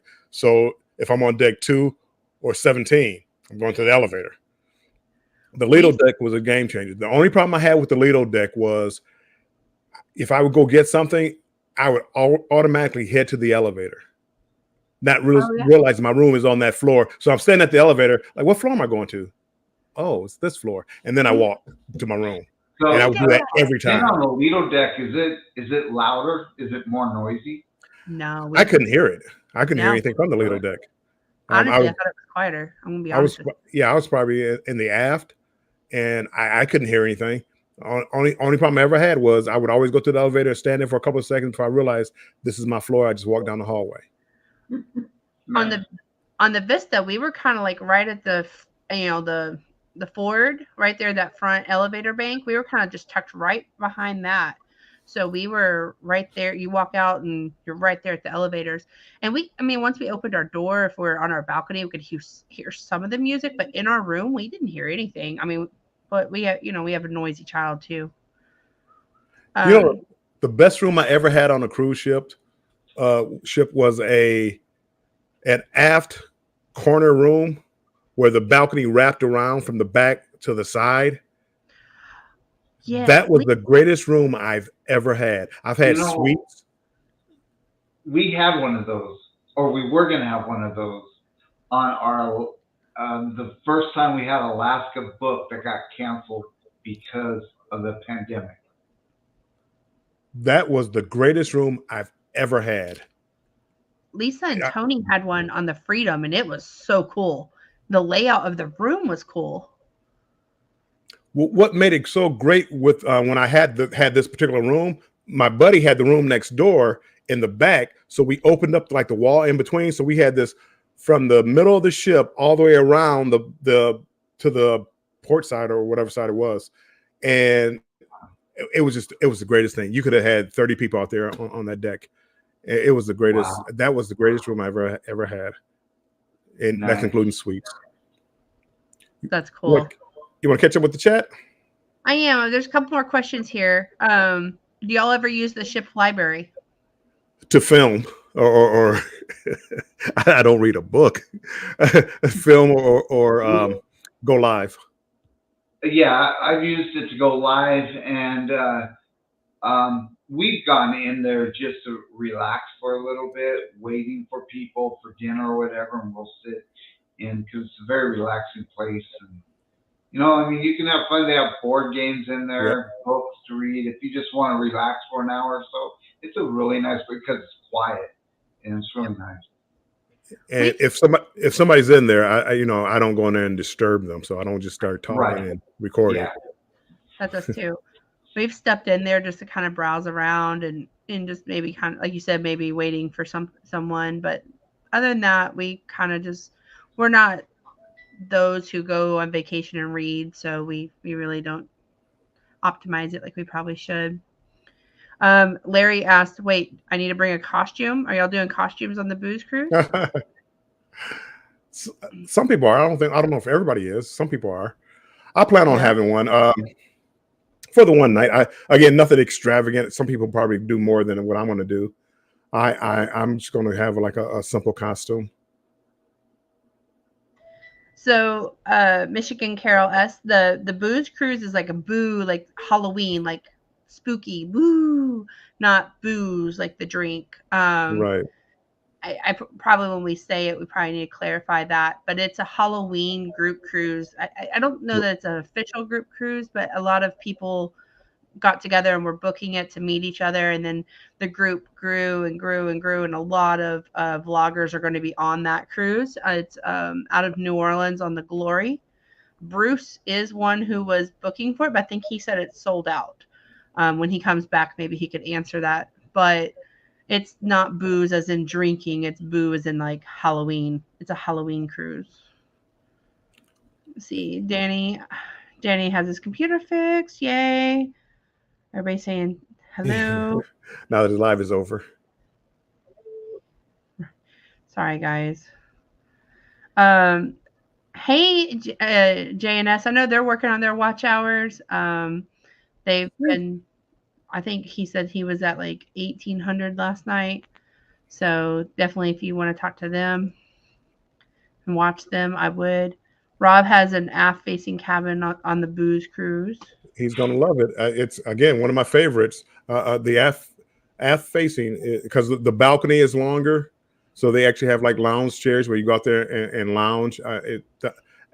If I could have my choice of rooms, it probably would be like that, an aft balcony, preferably the corner if you can get it, but just the aft room. Only problem, you have to be careful because a lot of times right above you is like where the ladle deck will be, and people are out there eating or whatever, leaning over the rails, things they have, cigarettes, if they're smoking, they can fall down into your onto your balcony. Oh, I didn't think about that. I know, like I said, Lisa and Tony had one on the Freedom, and we went and looked at it, and I was like, this is pretty nice. It had like actual lounge chairs where you could like lay back and get sun and stuff. That was cool. FR Humphrey's looking forward to the library. I think you'll enjoy it. If you're a reader or you like your quiet, centering space, I think it's definitely a place to go. There's a lot of board games and stuff. It's kind of not because we don't want to go. It's usually like the spa. It's like, oh, I'm going to do that. And then it's like you get busy with the cruise, and the next thing you know, it's over. And it's like, dang.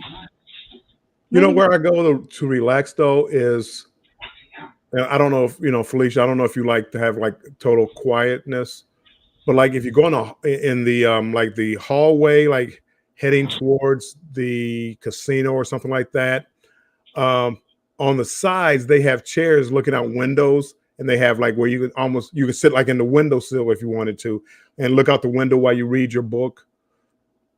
And again, I don't remember the Glory. I've been on the Glory, but I don't remember it. But most ships that I've been on have that, and that way you can read your book. It's pretty peaceful, but you can also people watch, and I like to people watch.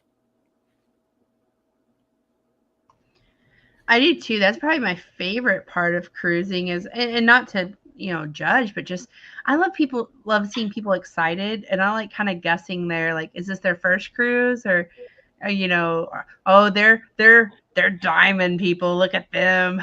Whoa. Stop with that diamond talk. Those diamond people. We're good people. But no, I like seeing excitement. Like, I think that's why Embarkation Day is always my favorite. It's because, the excitement of the cruise. Like, I mean, if anybody's like us, you spend months and months and months, 18 months, 2 years sometimes planning a cruise and picking out those perfect excursions and envisioning how that cruise is going to go. And that Embarkation Day is like that fresh start, like you have money, you're ready to start whatever, vacation, the vacation, right?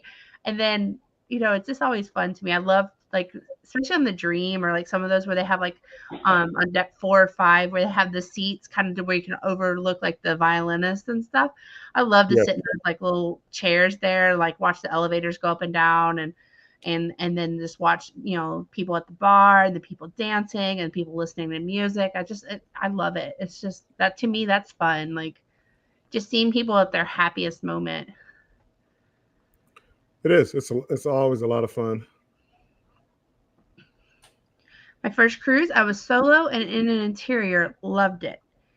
Yes, I feel like interiors are where you get like the best sleep. If you want to sleep on a cruise, book an interior. It You don't know is. night, day. We stayed in an interior once, and it was too dark because we overslept and almost missed our excursion. Uh, And we like to wake up with the sun and everything else, and so it was like, oh my goodness. Then we realized, well, we better set an alarm for the next day and everything. So yeah, I honestly, I don't care what room I'm in. Again, I've had them all. I'm sorry, haven't had them all. I've never, in 43 cruises, I've never had an ocean view room. I've always had an interior room or a balcony, or balcony or above. I've never had an ocean view. The Allure in April, I have an ocean view room. That'd be the first time I ever had. Because again, to me, it was like either you want to be outside or you want to be inside. The ocean Right. view was always like you couldn't make up your mind. Well, I want to see the ocean, but I don't want to feel the breeze. So I've never one or the other. It's so funny you say that because that's all my mom has free balconies, free whatever she wants almost, and she always picks a ocean view. That is her favorite. She likes to look. She likes to see the sunlight. She likes to see the water, but she does not like a balcony. She just doesn't like it. I don't know. I'm like, you're crazy. I don't. Yeah, I don't we've feel had like the talking ocean about view me. too. We've had the ocean view too, and it's like a teaser. You see the ocean, but you can't smell it, you can't feel it, you can't feel the wind, or it's Are y'all saying, maybe I'm misreading? Did y'all cancel Alaska? The Bear canceled the cruise. Do you know what they're saying there, Bruce? I don't know what are you talking about, Jeremy? Did y'all cancel? The Bear canceled the cruise? Is that a bear joke, or did you guys cancel the Alaska cruise? I don't know what he's talking about. I don't know. Hi, Nancy. Hope you're doing well. I hope he didn't cancel because I hope they didn't cancel I've been on 2 Alaska cruises. I've never seen a bear, not even on the on the side. I know. I mean, we've seen bears, but it's yeah. I hope he didn't cancel, Jeremy. I know. Now there's mystery. Ooh. And he's not saying, so he's keeping it a mystery too. I'm gonna have to give him a call, Jeremy. Maybe he's typing a nice, long chat. I don't know. I think I finally caught up with chat, guys. Sweet. Woohoo! I was saying earlier this week, I am not the best. I try. I get to chatting. I'm such a talker, rambling, I guess. But that's a good thing. Just like right now, like getting questions from the chat. I love that. Look how long we've been on here talking and not about the same thing. Yeah. And having a great time. Absolutely. And it's really not that hard. Yeah, I absolutely love it when the chat takes over the live. It makes it so much easier. I do too. I love when they ask questions about because sometimes it's like, I think, well, maybe that's boring, or maybe they don't really want to know that about us. I try not to go too personal, but if you ever have a question about me and Andrew, we'll tell you. I'll tell you. Andrew may not know. Yeah. I live 424 miles south of Alaska. We see bears all the time, mostly black, not grizzly. Well, that's good.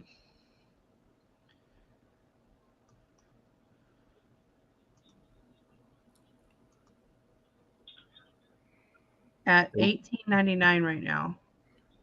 Just wait till you start putting out those videos from you're going on celebration, right, Jeremy?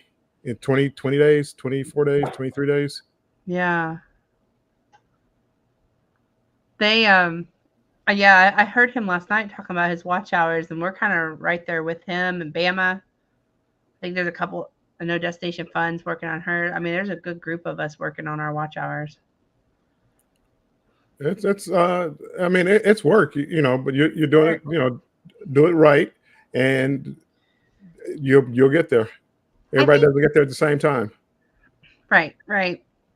And I think that's part of the fun of the youth. I mean, like once we ever reach our goal, we're going to be so happy and Yeah, proud. Like because I remember this time last year we were on the Carnival Dream, and we had just found this cruise community, and I think we were not even at 50 subscribers. Not even if we I think we were just kind of finding like Have Luggage Will Travel and some of the, some of the other channels and the reason we found some of them is because we were watching we were preparing for our Carnival Dream cruise, and we're watching different Carnival Dream videos, and it was like, hey, they have a fun channel. Like, and we started joining. That's when we started joining lives and stuff. It was a game changer for us. Let's see, yeah. Nancy. Oh, Shorts have been like a game changer as far as getting subscribers. yes. I mean, I was getting a lot of them at one time because of shorts. Now here lately, I haven't been doing as well as far as gaining subscribers. But again, the only problem I had with that was they weren't watching the long content. Right. So it didn't translate to watching the long content. And I want to get people start to watch my series. Yeah, watching the long content's a whole lot more important to me than watching our 15-second or 30-second shorts. That's for sure.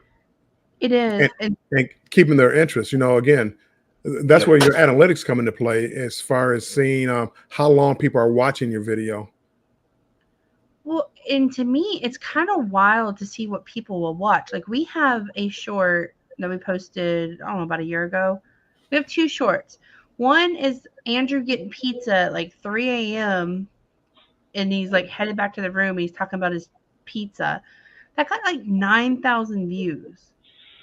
And then we have another one of the Carnival Dream that did nothing. It's like the Lido deck party did nothing when we first dropped it. Nothing. And then that one's like it's almost a year old. And it's like, it's just weird. Shorts are so weird to me. Like ones I think will do well, 2 views. The ones I'm like, 2,000 views. I just never get it. Like that shorts frustrate me. That's why I don't do them. Andrew does the shorts. That's more his thing. That's what he does. And then I do the long content. Well, now they have the CapCut out there, and they give you the little templates. So he loves that. Basically you just plug in your video, and it does all the legwork. To me, that's kind of cheating because you didn't really make the content. You made half of it because you put the video in there, but the meme is not yours most of the time. Right. Yeah. Right. But I get a ton of views. I got tired of doing them, but I was averaging 4,000 or 5,000 views for about a week doing that. Us too. Every time Andrew he did them for like, I don't know, about 10 days, and every day he would drop one, it would do pretty well. You just never know. So Larry is saying he's dropped to 600 hours, and because he's been on a long break. Yep. That's my fear. That's my fear about if we stop now. Like, I don't want to do that. It was so tough. I literally got monetized. I did it in 1 year exactly, but I took about 4 months off. So I probably did it in about 8 months but I got lucky again.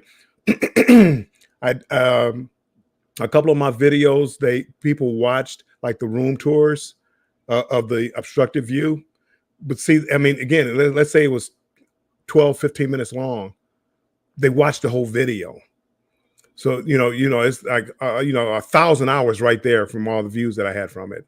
And I got lucky. One of my best videos, for whatever reason, and I don't know what the reason is, because it was really early when I started doing videos, was about the Paradise.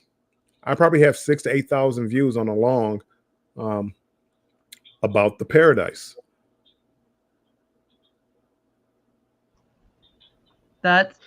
That's pretty cool. I know I'm excited. I think too, like maybe there's so much market. I don't know. That's kind of weird to see. Like the Dream does really well for us. The Vista didn't do as well, but the Dream does really well for us. I really thought I did that Trans-Pacific cruise last year. I thought it was going to be a game changer for me. I thought I was going to be king of YouTube, and it did so average. I was disappointed, but I enjoyed it. And again, I enjoyed doing YouTube, so I didn't really care that much. But I was like, man, I thought the numbers would be, but that's when you start to question about. It's probably the way that I've vlogged, because again, for a lot of I just started doing lives, 6 months ago, maybe 5 months ago. I didn't want to be in front of the camera. I didn't want to talk. So I'm trying to get better. I'm trying to get better about that, being out in front of the camera, showing some emotion, laughing, ha ha, and things like that. And hopefully that catches on with people. So JNS was making a joke about your canceled cruise. It makes sense now. I was really concerned. I was like, oh no. I got it. So this is a question I have as well, and I always kind of wonder. So how long should a video be? Because when I did our longer videos, like I'm talking like 15 minutes or so, a little bit longer. Of course, I wasn't as good at editing then, but they didn't seem to do as well. Since I've made them shorter, between the 6 to 10 minute range, they seem to have a higher percentage of watch, and click-through rates and stuff. So that's just, and but my editing has kind of changed too from when I was doing the longer videos to now. So that's a good question for both of you, that, how long do you make your videos, and what's your advice on that? So when I first started doing this, I don't know if you guys know who Sean Cannell is. He has a YouTube channel called Think Media. They're over 1 million subscribers now, anyways, what that whole YouTube channel is about is teaching people about YouTube and all aspects of it. And YouTube analytics, even though they change, say anywhere from 8, 10, up to 15 minutes is really the sweet spot with most viewers.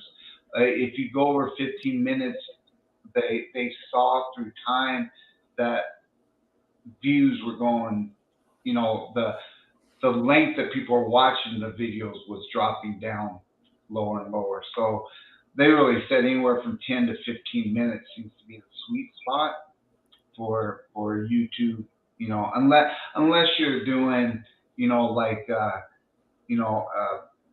a podcast or some of these documentary type YouTube things that could be an hour or so. Right. But those crime shows and stuff like that. But for stuff like us and for most YouTube, 10 to 15 minutes seems to be the sweet spot they have found.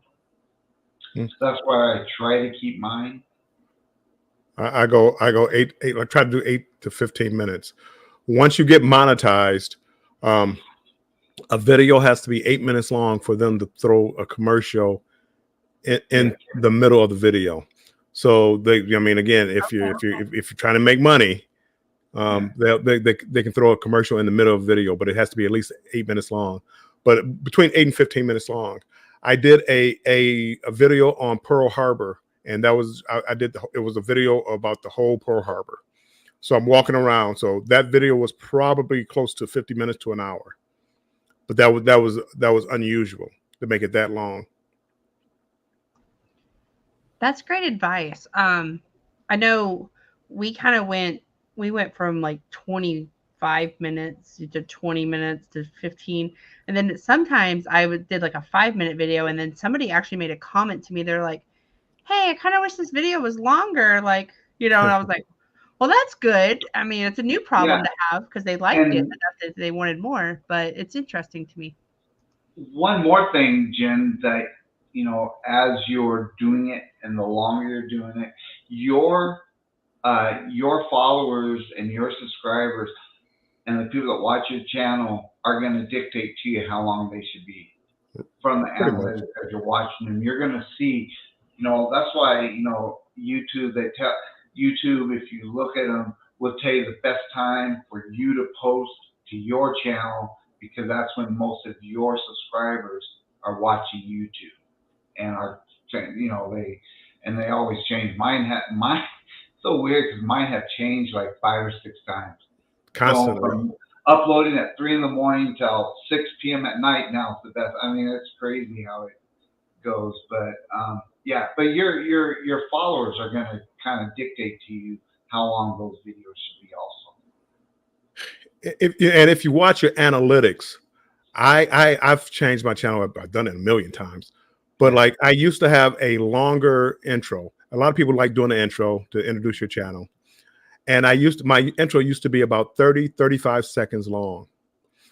When I started looking at my analytics, I saw that at about 30 seconds, you could see the drop off.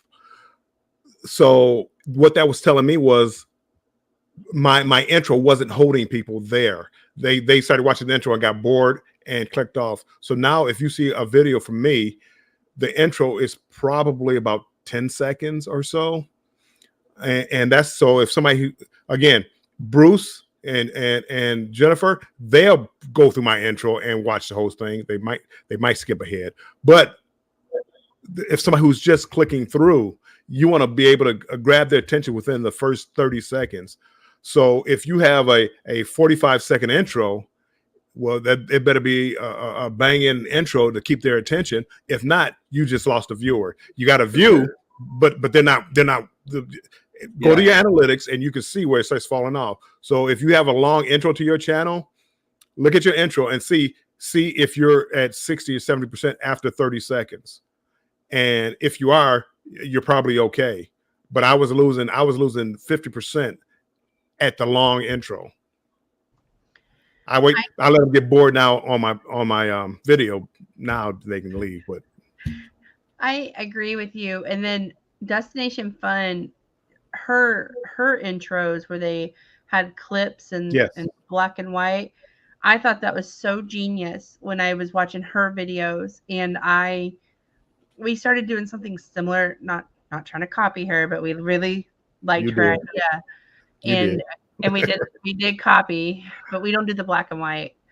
But we saw such a difference in our channel as well with the analytics, like what it was a game changer for us. I mean, complete turnaround.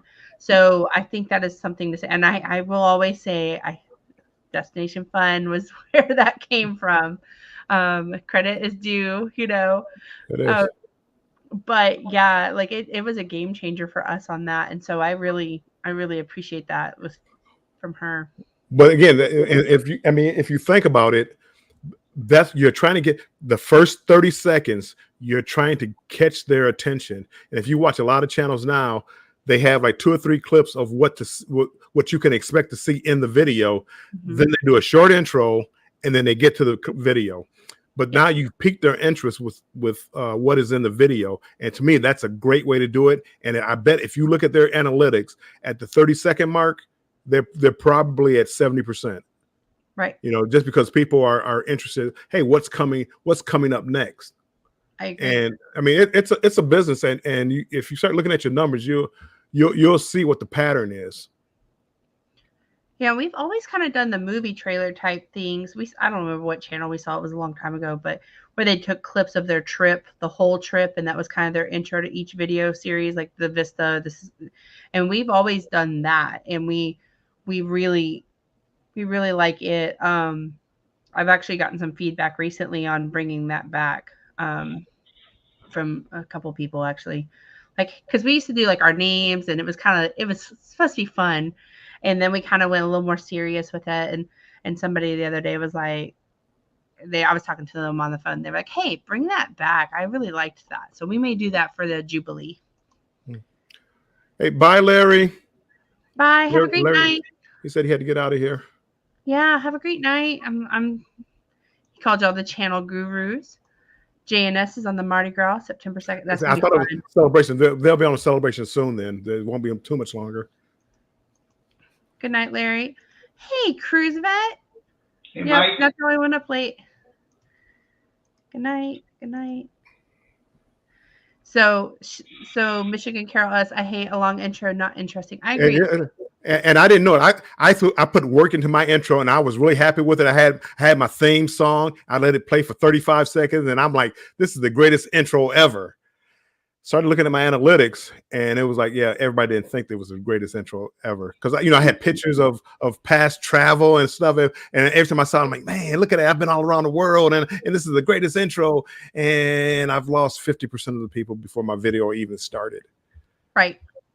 That's kind of where we were kind of at that point too, and then Andrew too, like, because he's nervous, like, again, our editing skills have changed, we're self-taught.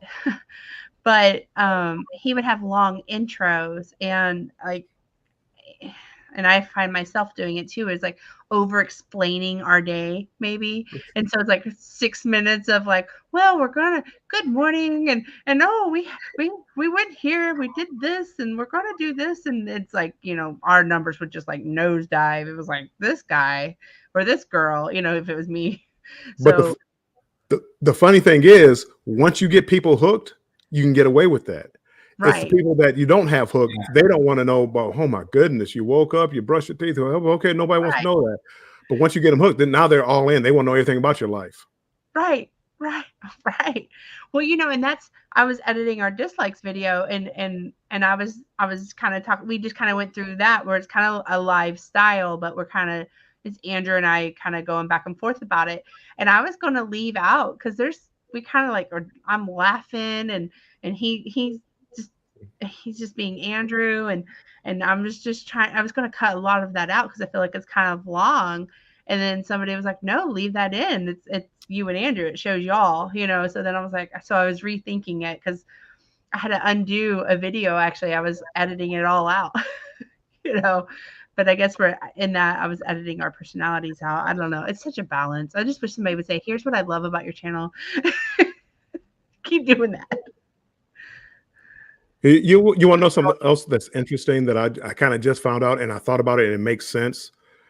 You know how we always worry about our thumbnails. Have you ever looked on your phone, where a lot of people, like most people probably look on their phone. They don't look on the TV. They look on their phone. Videos start immediately on your phone. So as soon as you click on a video, before you can even look at the thumbnail, that video has already started. Mm-hmm. And so you actually have to have that first 10 seconds of the video, something to attract their attention. It's not just a thumbnail anymore, because the thumbnail, by the time you scroll up, by the time you get on thumbnail, if you stop, the video starts. Yeah. And so that first 10 seconds of that video, you see, this is probably me like watching too much YouTube and reading too much about YouTube, but the first 10 seconds, you're going to want people to be interested in that video, because it's no longer a thumbnail. It's like a preview almost. Right. Yeah. And we just realized that as well. And actually what I started doing on my thumbnail is I kind of started showing Chloe a couple different ones, and then I'll let her kind of pick it, because I noticed watching the TV, like, she can't tell you, she can't read, right? Like, I mean, she just knows colors and shapes, but I was watching her, and she knows when I clicked on the wrong thumbnail. She starts crying, and she starts, she'll say something about like, no baby, or no blue Play-Doh, or whatever, right, in her Chloe language. And so I started showing her a couple different versions, and then kind of like see which one I mean, of course, our target audience is not a 3-year-old, but kind of seeing which one attracts her, and just kind of playing with that to see, what she likes, because it kind of is interesting to me, of like somebody who knows nothing about us, because you got to think too, there's a world outside the United States that's watching your videos, and they may not understand the language. So kind of like that was kind of where I went with that too. Yeah, I've really changed how we've done our thing. I used to put too much information in the thumbnail. I'm trying to tell everything in the thumbnail, what the video is about. And then I was watching, again, Think Media, and they were talking about thumbnails, and they said less is better. Don't make it so jungle. Have a picture, very few words, so that people can quick look at it, see what it's about, and move on to the video. So we've really tried to not make our thumbnail cluttered like we did when we first started this. It was so cluttered up. I go back and look at my thumbnails. It was horrible. But we really worked on changing that. I remember a point in time we didn't even do thumbnails. We just threw a video up. And then it was like 50 minutes of us rambling. Then we're like, why didn't anybody watch it? So you live and learn. you do. Yeah. Well, and so, since now, like, again, I'm really out of material. I had a little problem. So, my journey, so it was cut short as far as videos, but it gives me time to look at other things about YouTube to improve. And that's like the thumbnails. And as Bruce says, kind of less is more, but you want to catch somebody's attention. Mm-hmm. So, you got to use some, like catchwords and things like that to, like, because you're flicking through your phone or you're on your TV. Something there has to catch your attention. Yep. And that's why that click-through rate is so important. Right. No, I agree with y'all. This has been an interesting discussion. I'm kind of glad we had it because I always kind of question too, like how other channels are coming up with their thumbnail designs, or, I mean, we're all striving to, I think we all kind of agree, we're all trying to do a little differentiation in our topics here lately, but, just kind of seeing like how what your thought process is of the editing and thumbnails is very, very interesting for me. Well,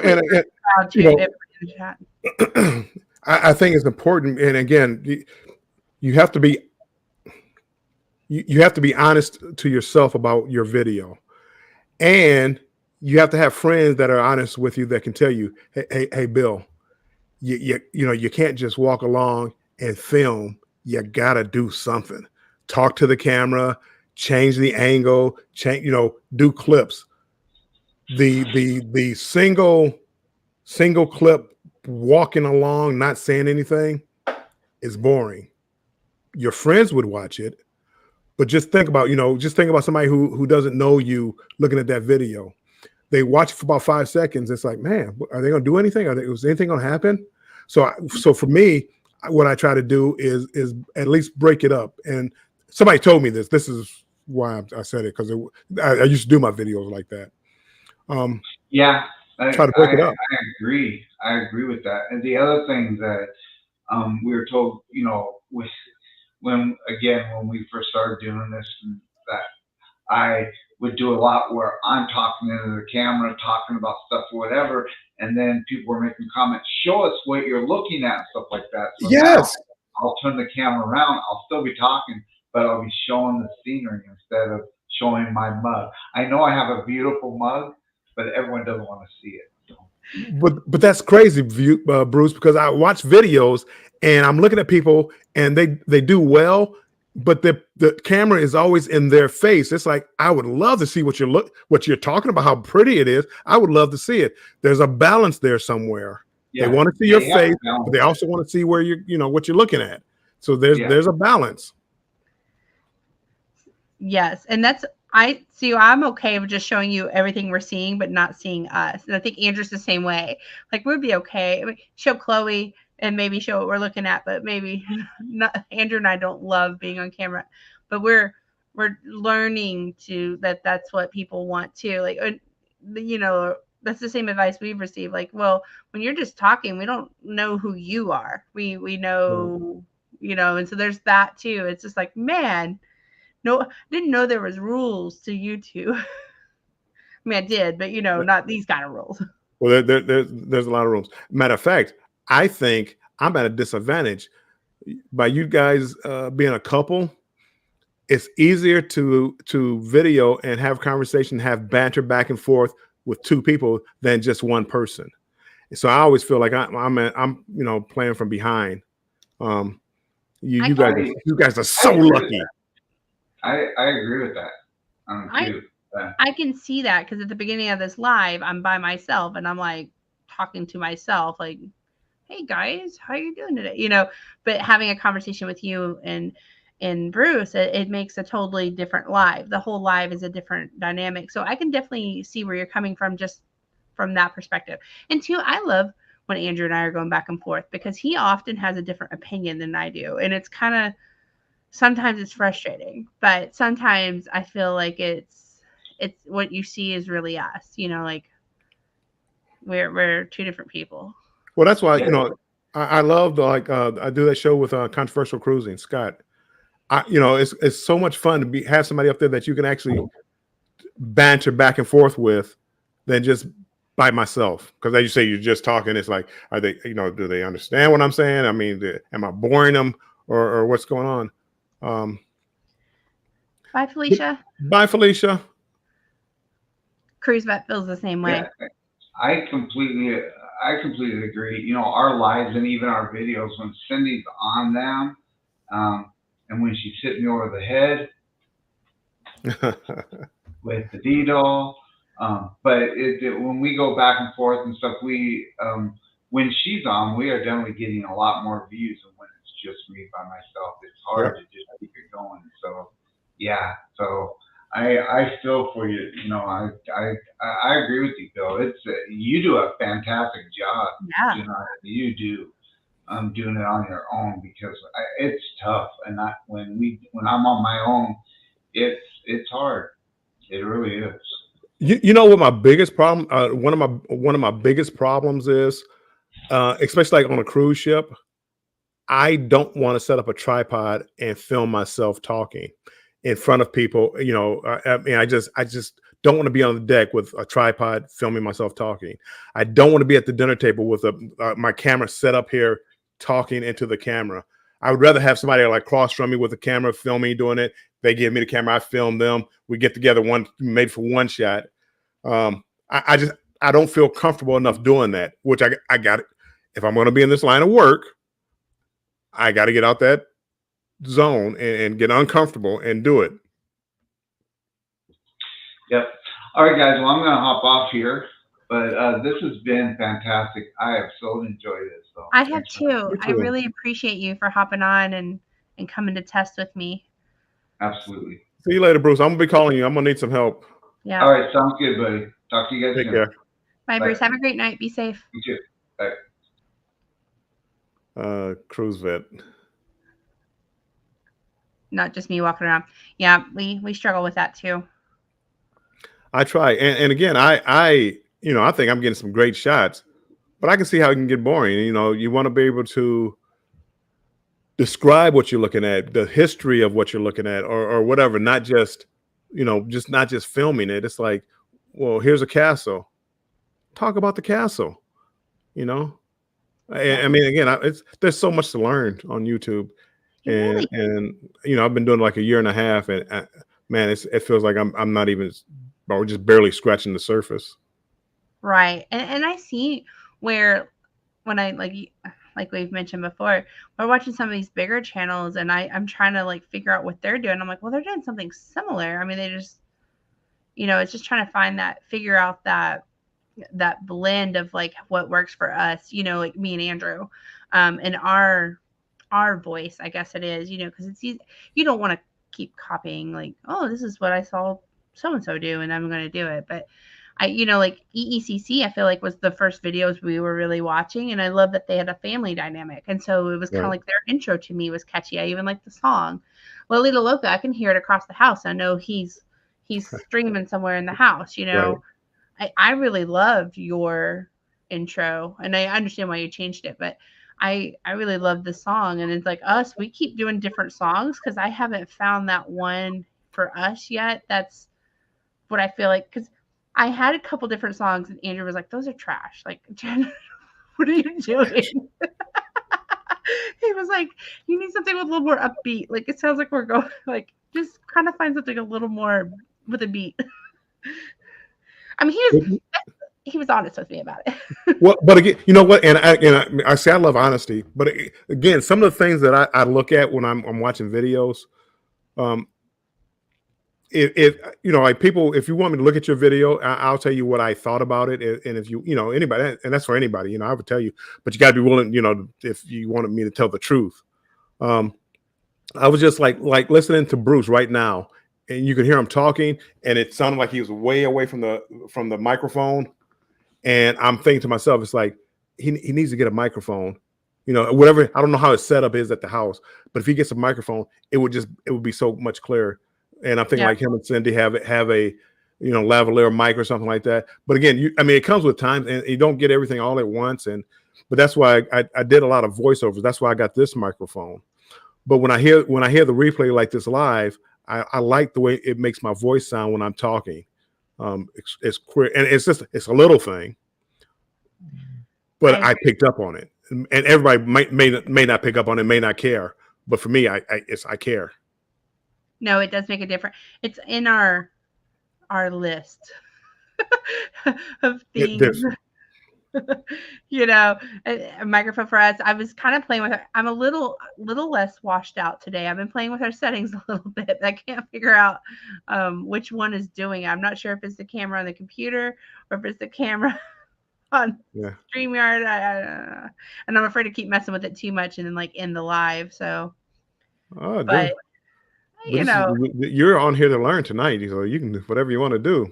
I did for just in case I accidentally ended the live because I'm clicking buttons. I did put testing. Let's see. Michael Ann says would rather do a video of what I'm looking at. I'm a little self-conscious of having a camera on my face.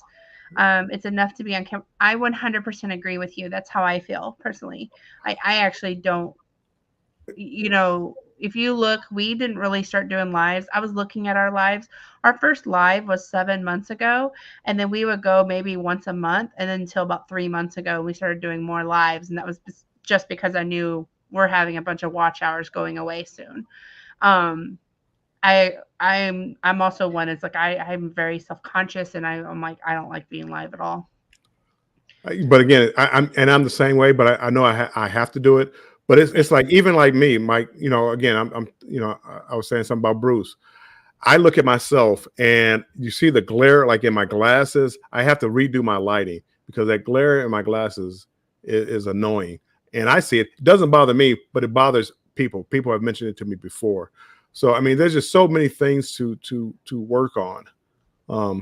Right. And that's me too. Like our lighting is so weird in this house. I think when I set the lighting for the camera, it was like on a bright sunny day because we have so much natural light in this house. So then I don't know. You look better today than you did the other day. Yeah, remember I told you like the other day it was like washed out, but now the background is all, it's crystal clear. You're looking good today. Not that you were looking bad the other day. No. I noticed it on Bruce's live, but we were going live. We were going live and didn't fix it. Look at Cruise Bet here. He won $1,000 at the Horseshoe Casino. Nice. The major jackpot on Dancing Drums. Was thinking about you guys when it happened. That is so awesome. I know yesterday we were telling him good luck and we were jealous. I'm happy for you, Cruise Bet. I love it. Now the big question is, how much of that did you bring home? Yeah. Did you bring that home? Because I would have been like, my luck is on. Let's double down. Right. I'm like, oh, it's about to hit. It's gonna hit. Yeah, do some backup spins. I wish Cruising Scene was in here because she and I were kind of having a conversation earlier today about Windsor. Oh, I have 11. Yep, us too. It's on our. Michael Ann, I bought a little lavalier mic.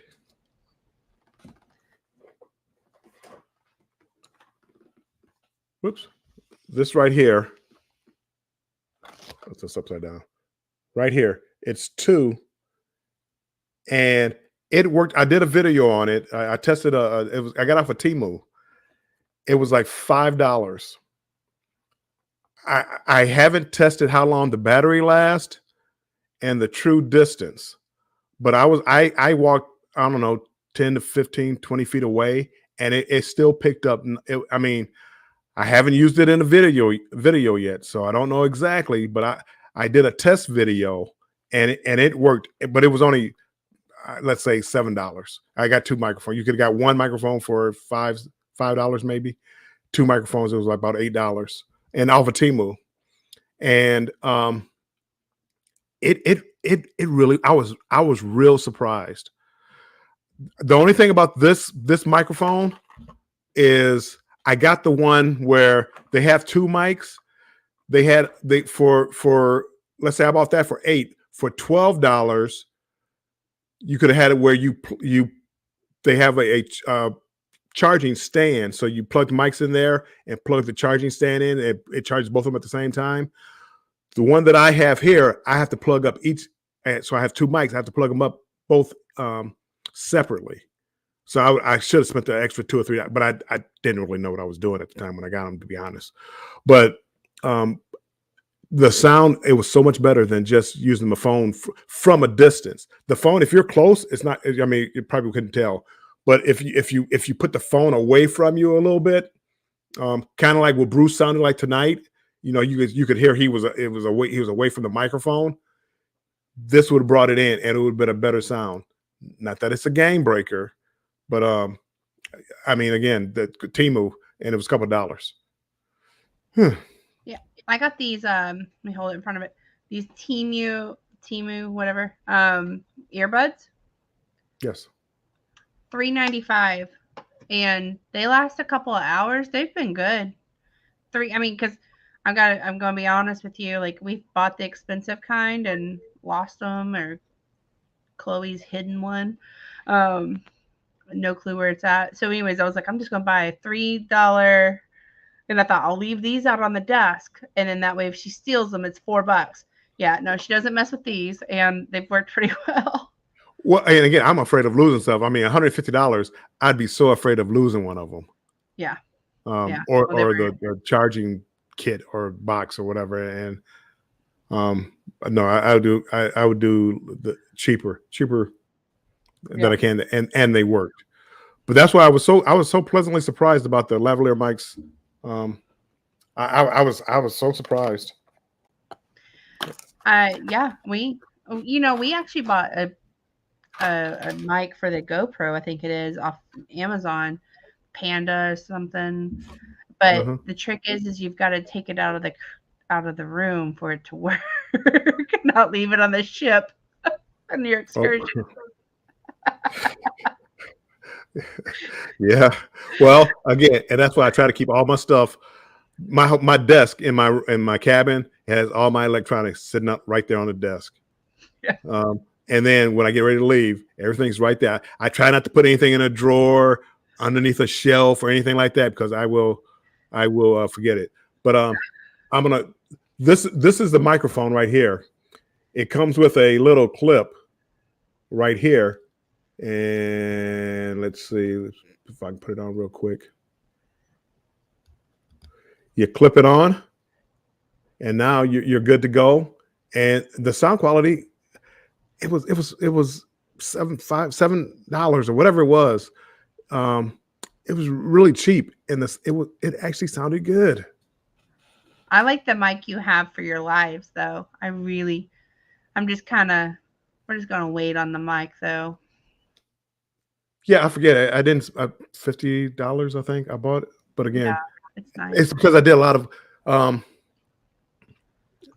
when I'm filming, I just don't like the way it sounds like when I'm talking. But I do have, and again, it's kind of my fault because I do have another microphone for my camera. I never use it. Like the windsock, I'll go out in the wind and you hear the wind noise. It's like, man, I had a microphone with a windsock. Why didn't I use it? Duh. Yeah. We've done the same. Just go check out our Nassau video where it's in the in the room on the ship. It happens, though. It happens. So Cruise Vet said that he brought it all home, Bill. Well, minus gas money and the cost of the sub from Jersey. Ooh, Jersey Mike sounds good. Good for you, Cruise Vet. I'm excited for you, Cruise Vet. That's awesome. I bought a new mic, and it made a big difference in my lives and videos. I do agree with you, Cruise Vet. It did make a difference. I know it will for us too, but we just haven't done it. It's I mean, again, you get everything in time. When I first started, I did everything with my phone, and I used InShot to edit. There's a channel called Millionaire Paul, and he does a lot of like he does a lot of cool different things. But one thing I like about his channel is he kind of has tracked all the way from the beginning of how much money he spent on the channel, Yeah. and he keeps a spreadsheet. And I'm like, I wish I kind of would have done that. I wish I kind of, because by the time we bought this gimbal or that mic, or it'd be maybe I don't want to know, but I mean, not including the cruise costs or anything, because we would have done those anyways. But things we've bought for this channel that as we've learned too, I think that could be a whole nother topic of like, we tried this and it didn't work, but now we've got this and it does work. Those purchases. You know what? And I started thinking about, oh man, I didn't spend that much. And then I started thinking about, well, I had a laptop. Then I had to replace my laptop because it couldn't handle the editing software. Then I bought a camera. Then I had to get another camera. And then I bought a gimbal. And then I bought another gimbal because the first gimbal I bought was really cheap and it wouldn't hold a charge and things like that. So then I got an expensive gimbal. It was like $200. But again, just like everything else, 2 years later, it's obsolete, kind of, sort of. Right. I still use it, but then I got the new laptop. Had to get Filmora to do the editing. Well, wait a second. I'm tired of using YouTube Studios for music, so now I joined Epidemic Sound. I do that. Well, you got to have TubeBuddy or vidIQ to check your numbers. Well, I had that. Well, then I need a microphone because I'm doing voiceovers now. Because now I have my laptop and I'm getting really good at this editing now. So now I have to buy a microphone so my voiceovers sound better. I'm going to add up everything I spent because it's going to be a lot more than what I thought. It's well over. I'm not going to say well over. Let's say about $1,500 probably total, including my laptop. My laptop was probably about $600-700. It wasn't top of the line, but it wasn't the lowest one. Right. That's what I'm saying. I think, well, I may cry if I look at it today, but I think that's, one thing I like about him is he kind of tracks what he's made, what he's lost, and I thought that was very interesting because it's looking at it from a business perspective. Because this is a business and hopefully, it is. And so it's very interesting to me. So that would be kind of my advice too, is to kind of start tracking some of those things that you've never thought you needed, but you need on YouTube. Oh, cruising is fun anytime. Hey, welcome in, Cheryl. Welcome in. She said, "I'm good evening. I'm up. Got a move mic with a fuzzy. Oh, one of those with the sock. Yeah, the wind sock. Yep. I think she was talking one day. She wanted a different color. She didn't like the gray. I kind of understood though, because so we went on Amazon, and too, if you have kids, oh my gosh, because Chloe wants to take the GoPro from us all the time, so we had to get a kid's GoPro. It's not a GoPro brand, but like a $50 whatever.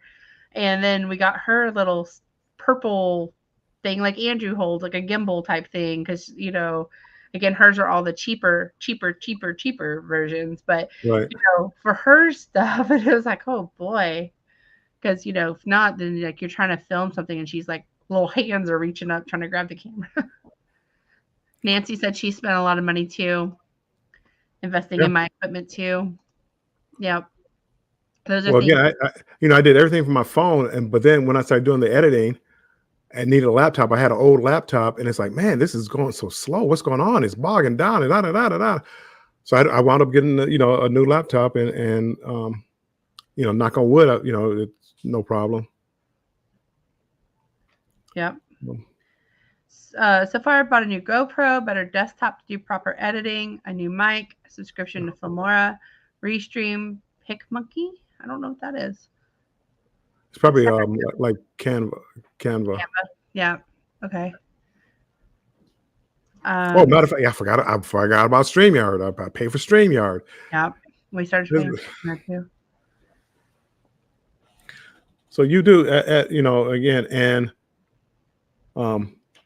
it takes a while to recoup. It does.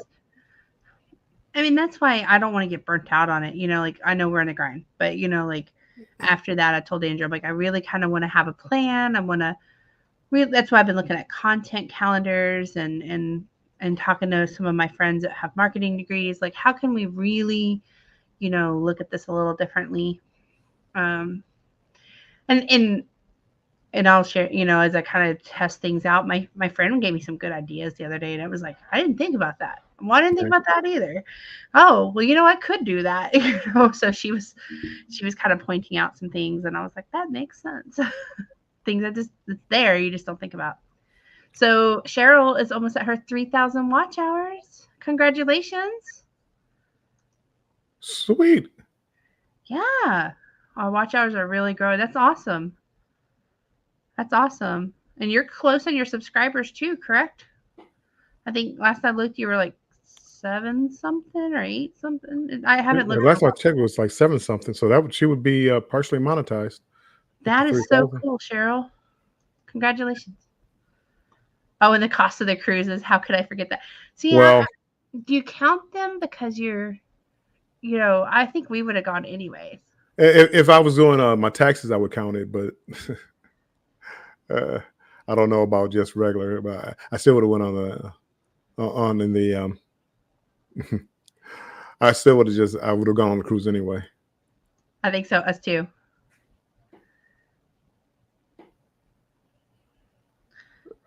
I don't think she means restrooms there. I think maybe restreams on you. Yeah. Probably yeah, shares it out. She's at 722 subscribers. Okay, so Sweet.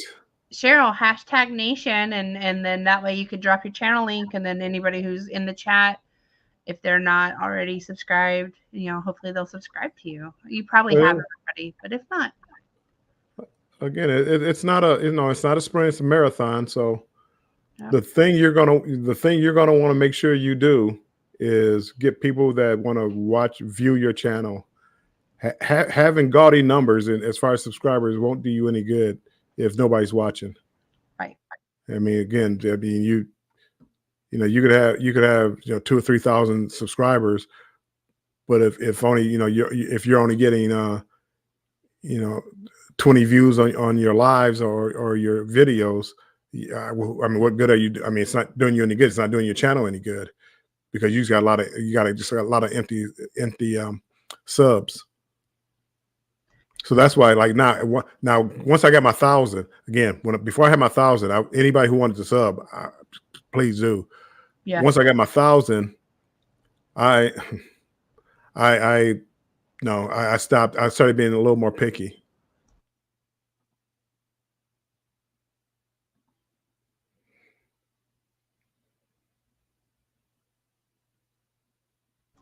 Sorry, Bill. I was doing something real quick. I didn't mean to. Okay, no. I was doing something too. Yeah, it's. Oh, I opened it on my phone real quick and I didn't hit mute. I'm telling you, it's very interesting. Let's see. CruiseBet says he would still go on cruises. Yeah, we would too. We would definitely. Right. Now, would we have booked as many as we have booked now if we weren't in this cruise community? Probably not, because I probably wouldn't be thinking about them. Or, oh, that's a new MSC ship. Yeah, Clock. I'll be there. You guys were bad influences. I mean, Cheryl on her Temu and Clock and his cruises and all you guys, you guys were really bad influences. Don't watch our channel if you don't want to spend money. No, I'm kidding. Do watch our channel. We love you. Please watch. But I'm just saying, we'll talk about how to spend your money on cruises for sure. One of my former coworkers sent me a thing the other day, and she goes, "Hey, Jennifer, she goes, Jennifer, I know you're still looking for a job. Here's a thing about cruises. I know that was like your passion." I didn't work with her that closely. It wasn't like an everyday coworker that I talked to, but she knew that about me and found me on LinkedIn. Right. It was funny. Nancy B. Yep. Ziggy, I don't drop the link. I'm sorry. Welcome in, Ziggy. But welcome in. We're happy you're here. We would love if you want to talk cruising and stuff. We would love to talk to you about it. I was testing earlier, but I think I figured out what I was trying to figure out. I got the background and stuff done. But thanks for joining us. And if you have some StreamYard tips, we would definitely like to hear. Our It's morning funny, show like goes great. when you were doing the background, when you're setting it up, you really can't see it because you're solo. You have to actually like create another a stream out a channel or something. I mean, not a channel, but a website or something like that. So you can have two people up there, so you don't have to use the solo layout.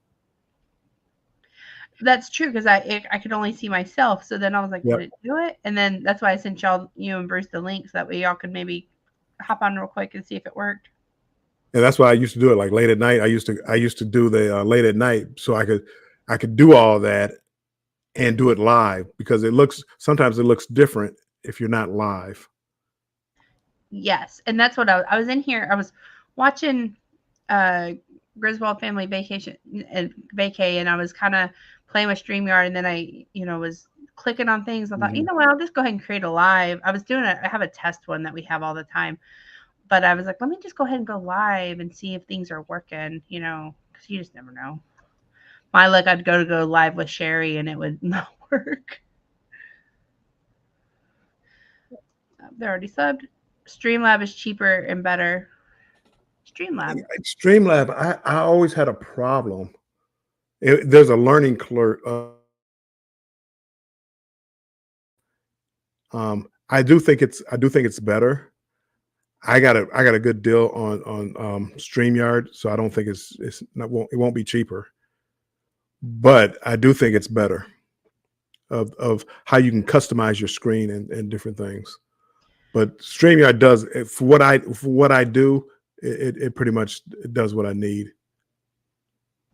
I see. I didn't realize you could do all this until I guess I've been logging into Destination Funds, but I'm so focused on like what we're talking about, and it wasn't until I guess last week or the week before I was like, wait, she's got a picture in the background. Like, I think you mentioned it actually, and I was like, well, how long has that been there?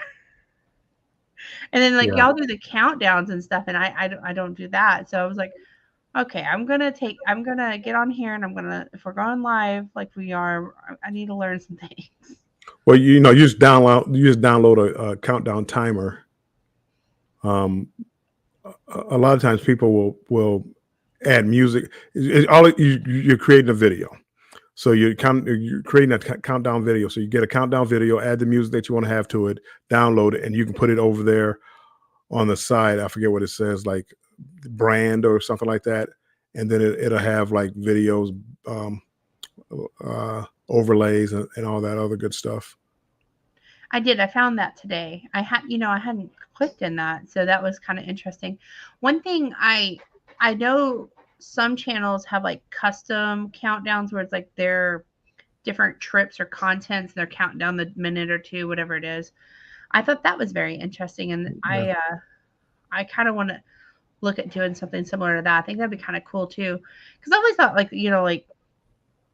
how like the beginning of Marvel, I wouldn't do this, but at the beginning of Marvel, we got all the different images and it comes through to make the one image. And it's real. I always have thought that is just so cool.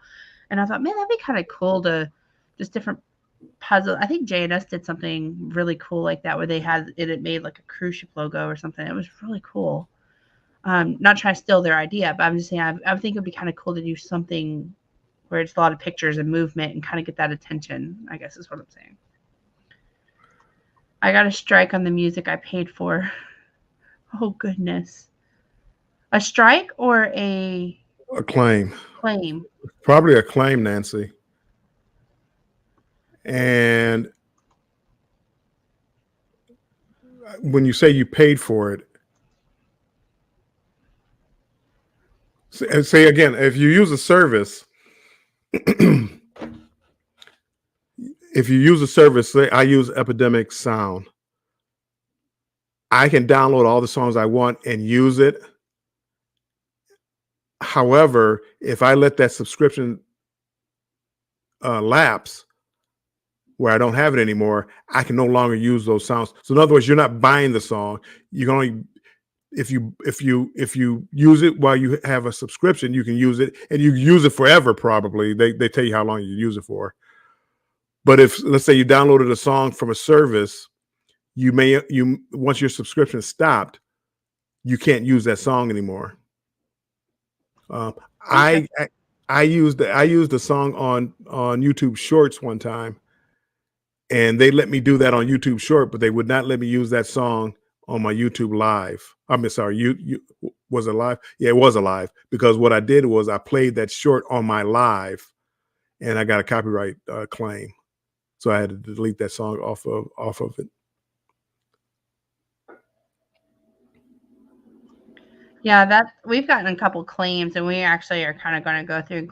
We've kind of left them for now, just because we're not monetized yet. But I think as we kind of bridge that gap a little bit, we're definitely going to start looking at replacing some of the music and stuff.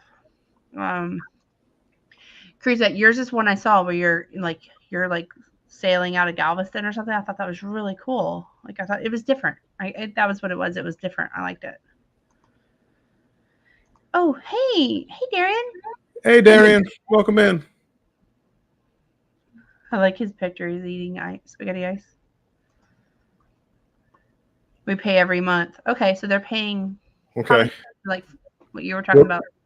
Well, some songs you have to, in the description, give credit to the artist. So it's not every one, but some songs you have to actually put the artist and song title in the description. So if they let you use it, but that's one of the things that you have to do, you may have to do that. So just put the artist and title of the song in there, and see if that takes away the claim, or delete the music and add another song into it. That's, yeah. Like on our Nassau video, I guess whatever carnival was playing in the background, it caught enough of it when we were going through the towel animal, and I just replaced the music. It was just easier than trying to clip it out. Darian uses Filmora as well. Hey, Darian. I have a timer, but it's a 10-second timer, and it's too much.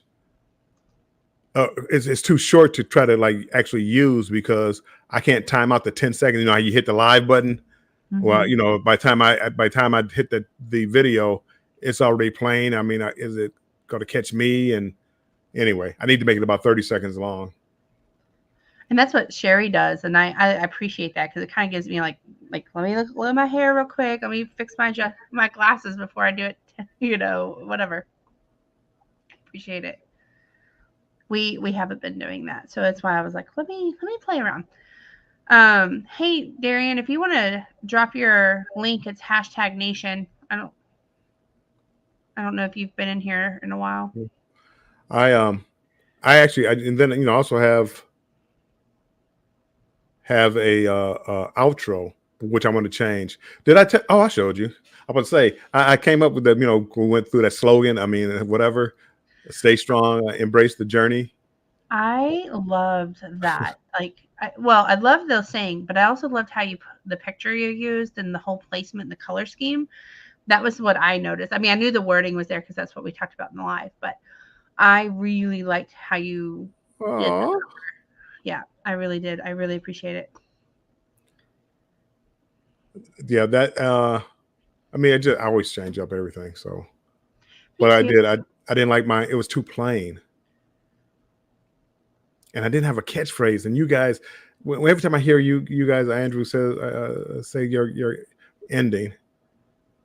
And remember to live each day like it's embarkation day. Live each day like embarkation day, and I really like that.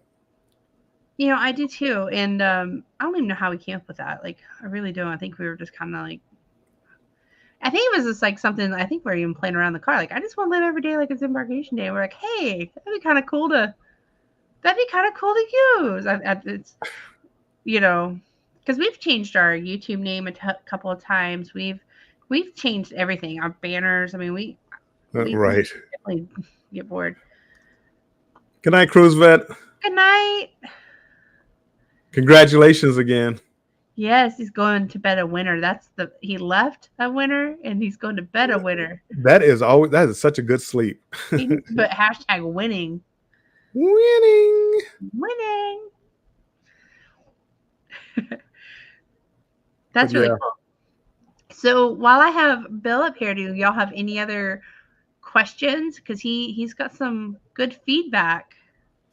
Here, we'll make sure that they can see your channel name, Warmstrong Adventures. He gives, so just so y'all know, like I usually try to bounce things up. We got a couple of people that we talk to, and it's like Bill's always one of the people I'm like, what do you think? We did this video differently. What's your honest opinion about it? Well, we do that to each other. So I mean, again, we just love talking. But again, the worst thing for me is, and I know it's a balance, and I wind up doing it myself. But if you're watching somebody's video and you know you don't like it, and you know it's not good, and you know they've messed up, what do? Do you tell them like, hey, you know you didn't have any sound in there at this point? You don't have to be mean about it, but like I like to point it out to people that I know, friends. We'll go friends, right?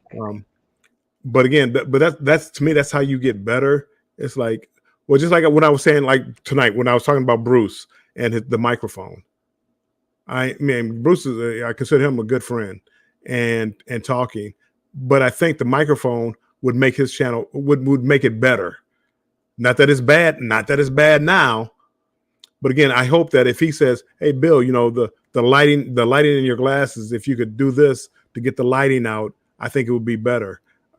That's what friends do. They try to make you better, right, than have you put out stuff that they don't really like, but they don't tell you what's wrong with it. Everybody tells you, "What a great video! What a great video! What a great video! What a great video! I can't wait! I can't wait for your next video." When you should be like being honest. And that's what like Jennifer and I, we can do with each other. We can actually be honest. Like, well, I would try this. We don't trash the video. No. But we just, hey, it could be better this, it'd be better that. Try this, try that. And to me, that's how you get better. I 100% agree. I usually reach out to you. I mean, just like the 5 likes. I was like, hey, we tried something different where it's like a live, but not a live. But it's a video, so we're not distracted with chat. What did you think about that? And you were the one that actually said, like, I said I was going to edit out where we're laughing. And I said that I don't remember what what happened was we filmed the entire 5 likes and I never hit record. And so when we went to do it again, we were just laughing at ourselves because it's like, that's just us, right? It's just me and Andrew. Right. That's how we are.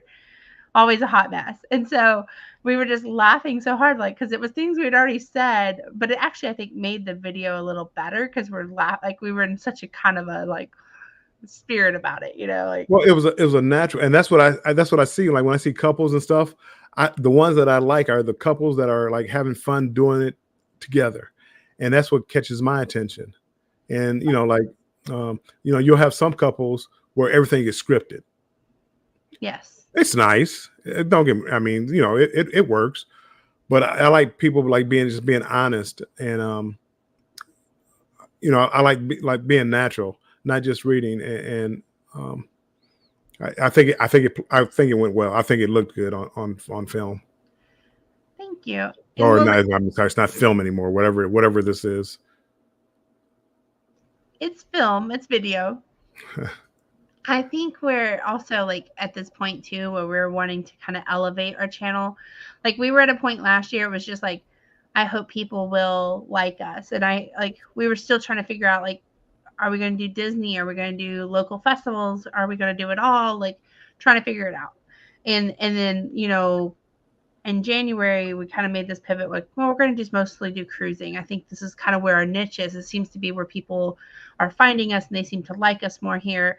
And we kind of pivoted that way. And then I think now we're at the point where it's like, okay, we've been doing this for 8 months and here we've been on these 3 cruises. Here's what we've done. Here's what we've learned. And I think we're just trying to elevate even more. And so it's nice we've kind of, the channel used to be a lot about Chloe and local things we were doing with Chloe. And I think we're going to bring that back a little bit. But, at the same time with Chloe, it's like, I don't want her to feel like she's got to have a camera on her 24/7. And that's the only, way. So that's right. That too. But she is only 3. Great seeing you. You too, Darian. Thanks for joining. I really appreciate Good night, it. Darian. Good night. I think, Yeah. I think there's a balance there too, you know, because you don't There's a want to balance. exploit, you know, or anything like that. Like you don't want it. Like it's really us just having fun. That's why it's easy to film vacations because it's truly us having fun. Like not that we don't have fun any other time, but you know. And again, you know, I didn't start off like doing YouTube to do YouTube. I did it like to share like with family and have, you know, but then other people started watching it and it's like, I can do, you know, I can do this. But the one thing that changed me in YouTube, my relationship with YouTube was one comment that one person wrote, and that was when I maybe my first or second video, and it stuck with me and it sticks to me to this day. I made a video and I think I had copyrighted music on it, and I didn't know. I was just starting out. I didn't know how to take the music out and put other music in. And the guy said, that was a good video or a nice video. Do you know what would have made it better? Sound. Because all I had was like, you know, I'm walking along, maybe showing the ship, and there was no music because it had copyrighted music in it. So I cut off all the sound, and I'm just walking. And it was like no sound, nothing. And when I said it in my head. I said it real sarcastically, like I'm talking about somebody. But then when I started thinking about it later on, you know, a month later, he could have been just trying to, he or she, because I don't know, I don't remember the name, trying to help me to let me know, hey, you need to add sound to, you know, you need to add sound to your video. But when I first heard it, because I wasn't used to having like comments and people talking, you know, about me and about my video, about my work, I took it as a negative, and it stuck with me. And to this day, when you hear me talking and things like that, and I pick up on little things like Bruce's mic, how long the clips are, and things like that, it's all because of that one comment. And Right.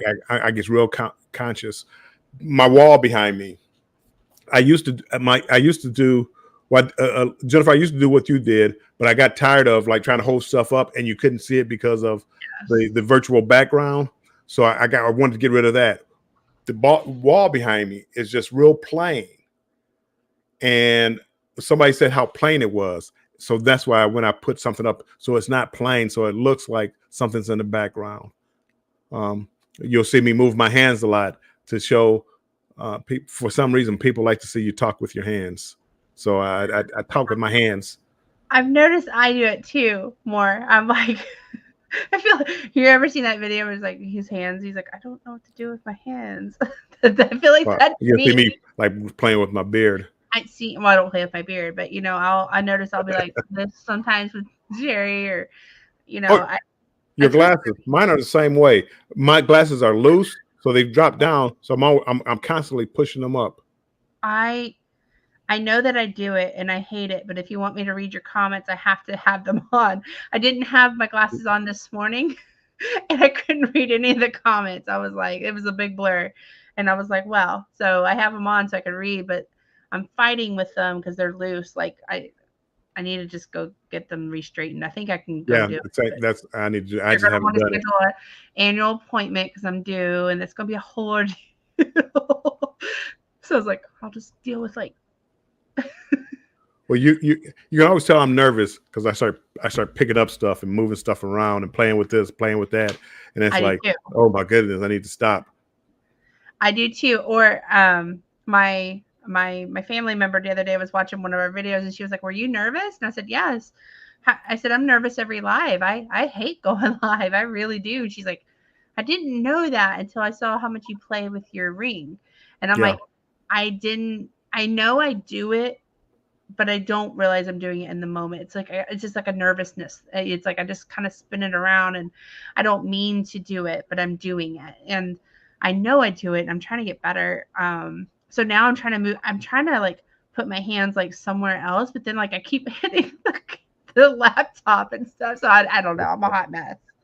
So, but you know, welcome to our channel. Andrew and I are hot mess.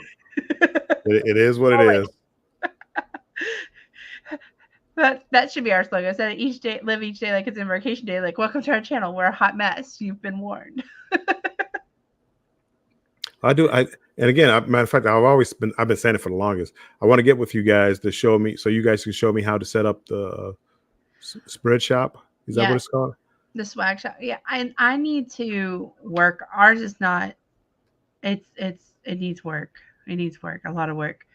Maybe that's something we can get together one day and like, as I'm fixing mine, show you what I did. Oh, I would love that. How to do that, because again, it's just a couple of little slogans that I want to put on the shirt for me. I mean, other people can buy it if they want it, but it was I always, because one of the things when I'm doing a live, like if I'm doing a live by myself and somebody comes in, I always say, "Welcome in, my friend."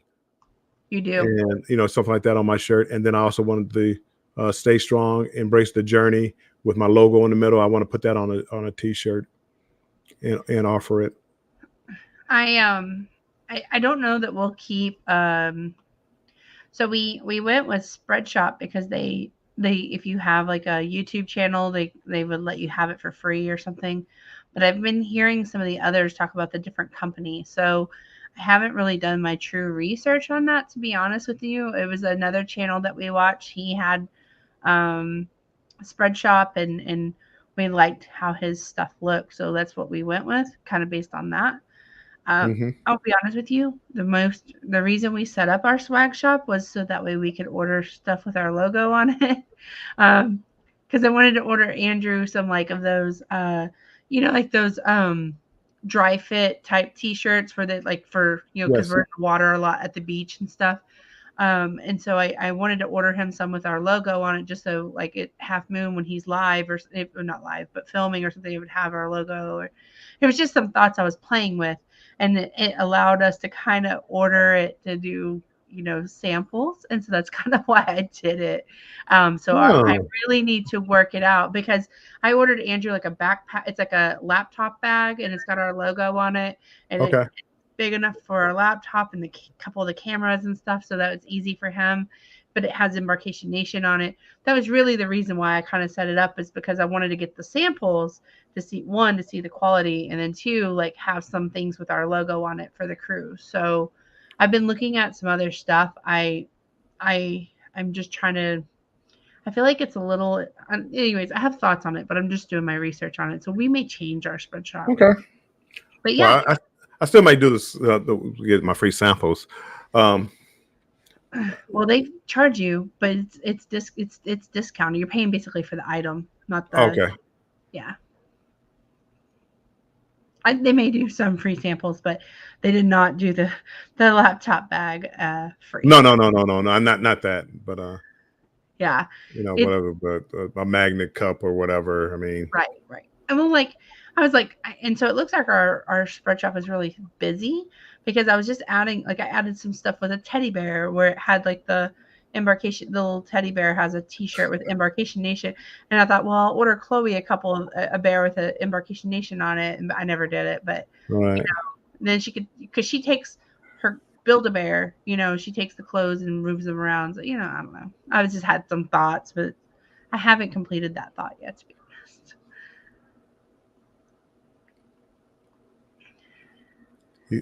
You think we lost any subscribers tonight? Did we? I don't know. I haven't. I'm just talking. I hope not. I mean, I just don't want to. I'm not. My intention is never to offend anybody, but at the same time, I don't want to lose my job or. Right. Or no, I really thinking we're pineapple people. That was so awkward. I really enjoyed the conversation tonight. I'm still enjoying it. I mean, again, we're hitting all the kind of topics tonight. We really did. We may have to say some of these for later lives. No, I know. Well, we're almost at 3 hours. If you want to log off, it's up to you. I'm a night person. Well, you want chat to let us know if they want us to keep going or if they have questions? Chat, do you want us to keep going? You want us to keep going, or are you bored and you want to go to bed or get a snack? Is there anything you want to know about Embarkation Nation or Warm Strong Adventures? That's true. I thought about doing a thing too about questions we get, like like how'd y'all meet, or are y'all gonna have another baby, or Uh-huh. But then I was like, I normally don't. I don't. No personal questions. yeah, no. Um. Usually it's like, how did I get my name?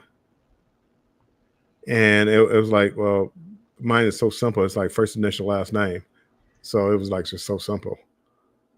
But people, I mean, Warmstrong. We're And it on. was from, Oh go ahead. no, Go go ahead. ahead. Oh, back when I was in high school, I played football and people would call me Warmstrong. I'm like, why do they call me Warmstrong? What? Why Warmstrong? I don't get it. And then one year in college, I somehow I wrote it down someplace and I read it and I read Warmstrong. I'm like, that's what they meant. Warmstrong. So that's how. Anyway, that's how I got my name. I get that.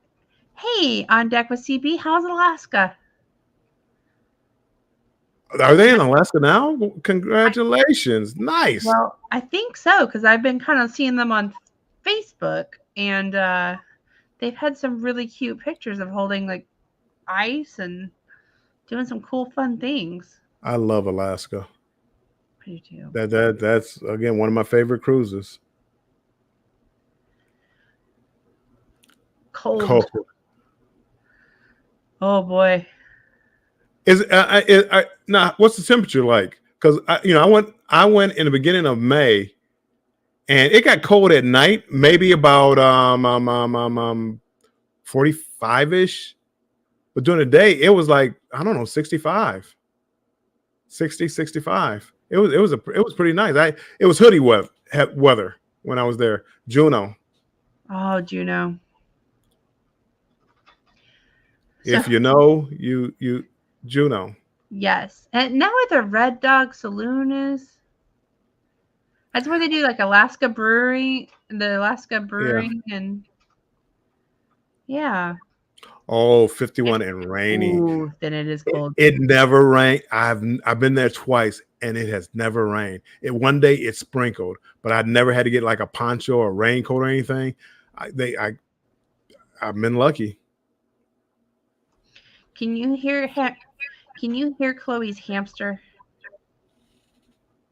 I cannot. Okay, well, good, because Jelly Bean apparently is having, I don't know, she's like chewing the cage. I guess this is her nightly activity. She's like, why are you up? She's plotting her escape. Jelly Bean's our hamster. Anyways. Oh, they went well watching and got drenched. Oh no. But they had the duck farts. That is so I never had one. Oh, on deck, your videos are going to be so good. I know it. They are. Their Key West video, I've watched several of their videos, but their Key West video was such a vibe with music and stuff, Bill. I was we had been to Key West last year, but we were getting ready to go this year. And their personality, that's when I think that's the video that made me really like them. I had watched several of their videos, but that was the video where I was like, I really like On Deck with CB. Like, they are cool people. Like, I want to just go get a golf cart and go hang with them because they have good music choices. They have fun. I could tell when I first saw them, I could tell they had it. I mean, it was just like the personality was bubbly and they played well together. The videos were good, and they were trying to get subscribers, but the videos were doing so well. If I remember correctly, they didn't need watch hours because they had plenty of watch hours. Because whatever he told me is watch hours, it's like, are you sure? Because most people are like trying to get watch hours. And no, I got plenty of watch hours. I'm trying to get subscribers. And sure enough, you looked at his videos and it's like they're so well made, and you can see the fun that they had doing it together in their lives when they started doing lives, and they went live off on a ship with House of X, and you could just see it. Oh, it's true, guys. Like y'all are a whole vibe. I love it. Yeah, I'm telling you, like the music, I was like, man, they've got good. I liked every song they had. I mean, you know how sometimes it's like, I don't really like that song, but I liked every song they had. Nancy B. the Scratcher was saying this was great info on watch hours and that she learned a lot tonight. Oh, Nancy, that's good. That's good to hear. That's what it's about. Like, if you have any other questions, I know I'm going to give a plug for our friend Clock Family Adventures. He had a video tonight that premiered tonight about how to truly read your watch hours, because sometimes we use services like oh gosh, vidIQ or any of those type, and they may not give you an actual read. And he was kind of walking through how to go to the earn button and check your watch hours. So just so you know, Clock Family Adventures, they have a great channel too. They're not here tonight, but he's great. Sorry, we're on the ship's Wi-Fi. We get it. What ship are you on? I thought they said Spirit. Okay. I could be wrong though. I feel like I was like looking at their Facebook. I was like, that looks like they were holding ice. I think it was today or yesterday. They were holding these ice. I mean, it was like big ice chunk. You see how pretty the blue ice is and the glacier behind them. I was like, oh, love it. I don't watch Facebook a lot or look at the stuff on Facebook a lot. I need to start doing it more. There's so many things I want to do. You could spend all day doing the social media stuff. You really could. You could spend all day and you could spend all week, every hour you had, and still walk away, I think, at the end of the week and be like, there's more to do. I think it's easy for me to get wrapped up into, because I have ideas and I'm like, how do I feel like I have an idea. I'm like, how do I make this idea happen? Like, right. How do I get from A to B? Okay, I figured out A to B. How do I get to B to C? And it's just like a whole I go down these rabbit holes, and it's before I know it, 4 a.m. I get stuck. My goodness. If on deck with CB, I only one time of all my cruises have I ever gone and asked for my money back from anything from a cruise line, and that was Carnival, on Carnival Spirit. They had the worst internet that I've ever seen. It was useless. I couldn't even get do my email, and it was like, and this had to be probably about March or February of 2022, and the Spirit just came back from Australia, and I got on it, and it was the worst. That was the only time, and they gave me my money back. It took a week after the cruise was over to get my money back, but they did eventually give me my money back. The Dream in May. So we went in August last year. The internet worked great. We went this May, and it was awful. Same thing. Couldn't check emails. Couldn't do anything. It was terrible. I mean, spotty. Well, that's good because it wasn't even spotty for me. I mean, it was like, I can't do anything with this. And what I used it at the time, I wasn't vlogging, but I was using like WhatsApp to make phone calls and things like that. So I can't do anything. Yeah, that's frustrating. I don't know. I feel like in today's time, like Wi-Fi, I mean, I know some people still want to cruise without it and stuff. That's cool. But I like to, I got to brag about not brag, but I know. You gotta let you know. Wish you were here. Wish you were here, living my best. Haters. No, I'm kidding. No, but it's like, well, too, and I'm always afraid I'm going to lose my phone and like lose whatever pictures I just took and didn't even post them yet. Well, see, and then that's why YouTube is here and Instagram. You post all your pictures, so if anything happens, well, you have them. But now, now everything's in the cloud, and I'm clearing out my Google Photo account now, so I could actually like use it. Mine locked up my email. I couldn't even use my email or anything because I had so many photos in there. And it was like, do you want to delete all of them? I'm like, no. Right. I do not. Well, again, I told you about the problem I had. So that deleting, I try not to delete unless I have to now. Yeah, that's me. I went and got an external hard drive and started moving everything over. Yep. Well, that's what I normally did. I made my mistake, and I was trying to delete like 5 songs.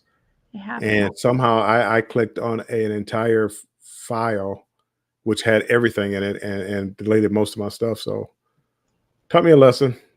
I'm hoping one day you log in and it's back, like you do a reset or something. I did that. I mean, I woke up 2 or 3 nights in a row hoping that it was just a bad dream. This is just a bad dream. So all that, but even though for whatever reason, videos that I thought were going to do well, like that the 22-day or 22 23-day cruise I did the year before, I thought it was going to be a really big. I mean, it was cruise of a lifetime. It didn't do that well. It did do poorly, but it didn't do as well as I thought. And this year, I thought it was going to do better, but it was still. I mean, even the first couple did okay, nothing special. But I didn't. I never finished it out, so I was really distraught about that for a while. But we'll see. I got to change it up.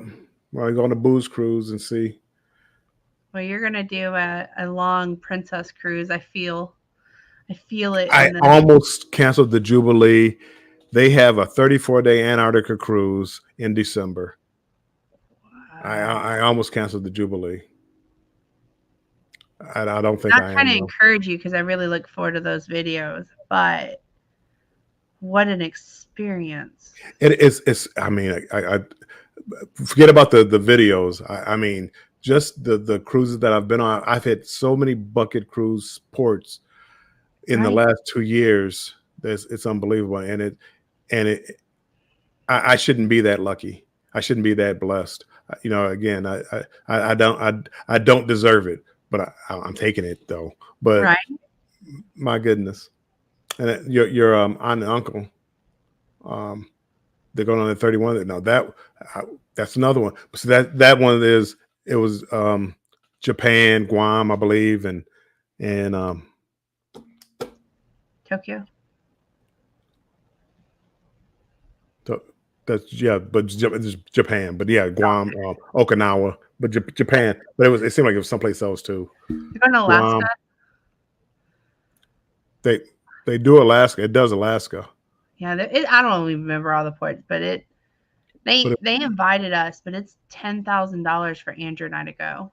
Right. Well, that's why my price was $3,100, $3,189.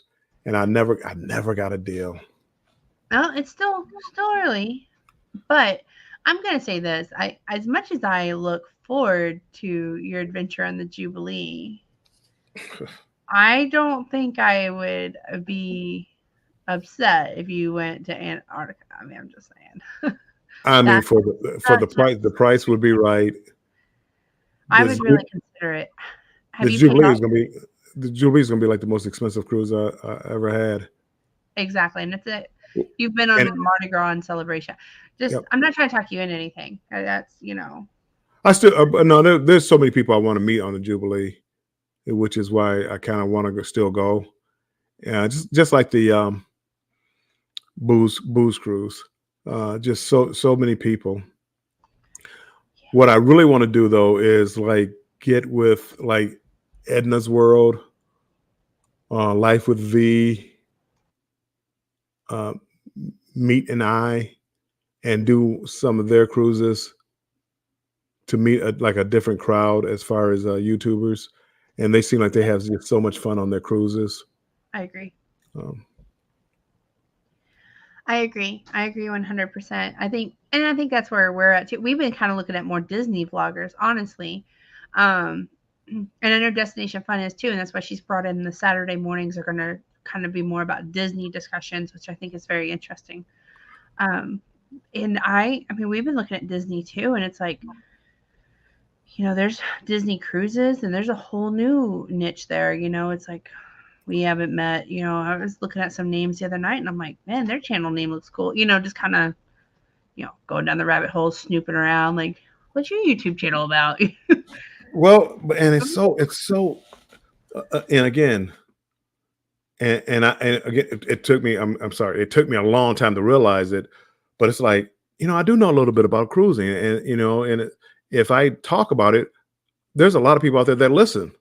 For whatever reason, they listen, and it's like, man, I could have been doing this, a long time ago, and it just dawned on me. But now it's like, I need to learn about more than just all I know is about Carnival, And it's like I want to learn about Royal Caribbean. Everybody always talks about Royal. And now MSC is there. I want to be able to talk about that. There's just so much to do. So I want to say so little time. Betty doesn't like when I talk like that. But the truth is we never know. I mean, you never know. You never know. Andrew had a coworker a couple of months ago who left work, worked all day, and didn't make it home. Not to any fault of her own. Yeah. And he and I were talking about it. Like, you just never. Somebody makes a bad choice, things happen. I don't want to go down that rabbit hole, right. But you just never know what's going to happen. And I think that's one thing when we had Chloe, we really changed. So those who are maybe new to our channel, we went through Hurricane Harvey, went through all that, lost my dad, was in the master's degree. All these things were happening in the last 5 years. And then when Chloe came, it was like, here we have this little baby that new traditions, new memories, a whole new opportunity, a new chapter in life. And Andrew and I, we were just both very much about like, we want to travel with her. That is both of our passions. Right. Andrew, and if you watch us, we have 2 different personalities. Like, he's real into gaming and some different things, and I'm kind of the other way on things. And so, but we both have always had a love for traveling. And that was why we were just so much like on her birthdays and stuff, we're going to make it about her and what her travels and her adventures. Right. And because I want to, at the end of the day, I don't want to look back and be like, sorry, we worked too much, or we really should have paid off this, or we should have done this to the house. Or, I mean, there's so much work we could be doing on the house instead of going on cruises. But you know what? We'll just kind of YouTube it and fix it as we go on our own, Yeah. But I mean, we save money where we can so we can travel. And I just think it's very interesting to me. Like, people are nervous about traveling, especially with toddlers and stuff. And it's like, I'm telling you, it's not the toddler you should be afraid of. I mean, you're parenting, whether you're at home, whether you're at the restaurant, local store, or you're on a cruise ship, you're parenting. But just making those memories with her, I will never forget. She may not remember, but we have YouTube to remember those. And that was the whole reason of our channel, was like, Andrew's family was missing out on so much of her because of what was going on in the world. And yeah, I agree with you 100%. You just never know. You just never know. I mean, none of us thought 3 years ago the world would stop. I never did. Right. Who would have thought? Who would have ever thought that? No. You just gotta do what's best for you and make your memories and live your life. Now, I mean, make good choices. Yeah, you do have to. You do have to still be an adult, but. But if you don't make it, I don't want you to go around Embarkation Nation said I should live my life. But yeah. Right. YOLO. Hey, Sean. Hey, Sean. I hope you're doing well. Getting ready for work tomorrow. So is it Monday for? No, it's Sunday. No, it's probably still Sunday. Yeah. Sean, you throw me off with your time change, bud. Yeah, so Sunday afternoon. I know you're different, but you're throwing me off. That's like I was talking to my friend in Maui today, and I think she's 5 hours behind. So when I was texting her, I was like, okay, is it not 6 a.m? Like, I want to make sure we're talking to her. Right. Communicating and not waking her baby up. Sunday afternoon. Okay. Thanks, Sean. Probably about like 13 hours ahead of us or something like that, maybe. Boy. I mean, it's 1 a.m. here. It's 2 where you are, right? Yep, almost 2. And we still have 9 people here. Sweet. I'm so grateful for y'all. I love listening to you talk. Aw. Well, we've had fun topics tonight. I think different. It is. And again, I mean, even some of the topics that we talked about tonight, you can use it for when you go live, other times, and just, as you said, just simple ones as far as how's your test going, Jennifer? It's good. Sean, look, I have a new picture behind Bill and I here, and I've added our logo, and I did have scrolling words for the banners, but it was starting to irritate me. And I thought if it's irritating me, it's probably irritating others. I have to learn how to use that again. And I'm trying to think of new ways as far as like members to my channel, how to share them out and things like that. Maybe like that, the scrolling banner at the bottom. Um, that's all something new to me. And so I'm trying to figure it out as I go.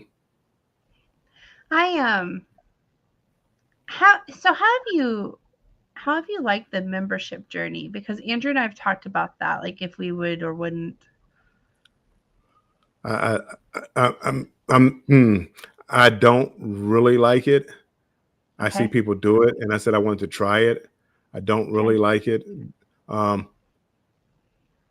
My problem is, and I mean, maybe it's lack of self-esteem, whereas I don't, like, why would anybody pay a membership for what I'm producing? Why would anybody want to do a live with me, part of the membership or something like that? Why? And I don't understand that. I mean, for me, I don't understand it. And people try to explain it to me. It's like, no, people, like talking to you. You tell me the same thing, and you have good advice or whatever, and people like you and stuff like that. And they want, but again, it's like, people, here's a super chat, here's a super sticker. And it feels like, I don't deserve it. And plus YouTube takes 30% of it. So, but I don't know. And people always say, yeah, you got to get over that. You got to get over that. It's a business. It's, a big part of the business is memberships and super chats and things like that, because people donate to what they like. They pay for what they like. Right. If you don't produce content, if you don't come on at night and maybe they like, maybe somebody, stays up late and you're up late and they like listen to your talk. So again,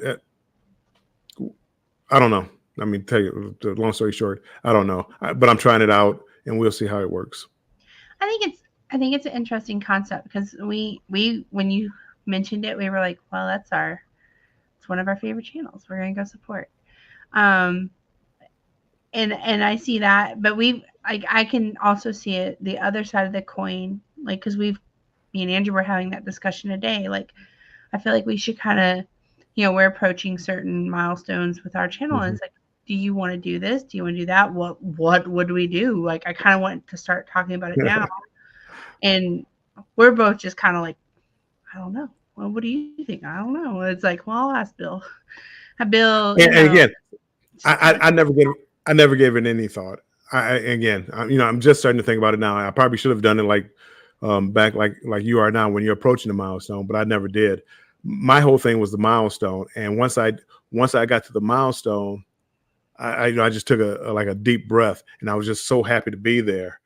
And then I could start focusing on how do I want my channel to go, because before I got my 4,000 watch hours and 1,000 subscribers, all I was worried about was getting 4,000 watch hours and 1,000 subscribers. I didn't really care about the content. I mean, I wanted people to watch, but again, it was more about putting out content, getting views and subscribers. I don't care whether you want to watch me or not. If you want to subscribe to my channel, thank you. I'll watch your channel and things like that. Right. It was such a weight lifted off when I got the 1,000 and 4,000. So now I can actually do what I want to do. So, before I was growing a lot faster. Now I'm growing, but a little at a time. Nothing like I was when I was just going like for hey on deck. Nothing like I was before. But I feel like the people that are subscribing now are like watching more. You can see lives where, hey, first y'all doing lives, 6, 7 people, 12 people, 15 people, 16 people, 20 people, 20 people, 29 people, 30 people. I think the most I ever had was like 30, 31 people. And I like to see that growth. And that's what I want to see for my channel is a growth of viewers, not subscribers, because subscribers are too easy to get on these streets here on YouTube land. I want viewers where they actually watch my content.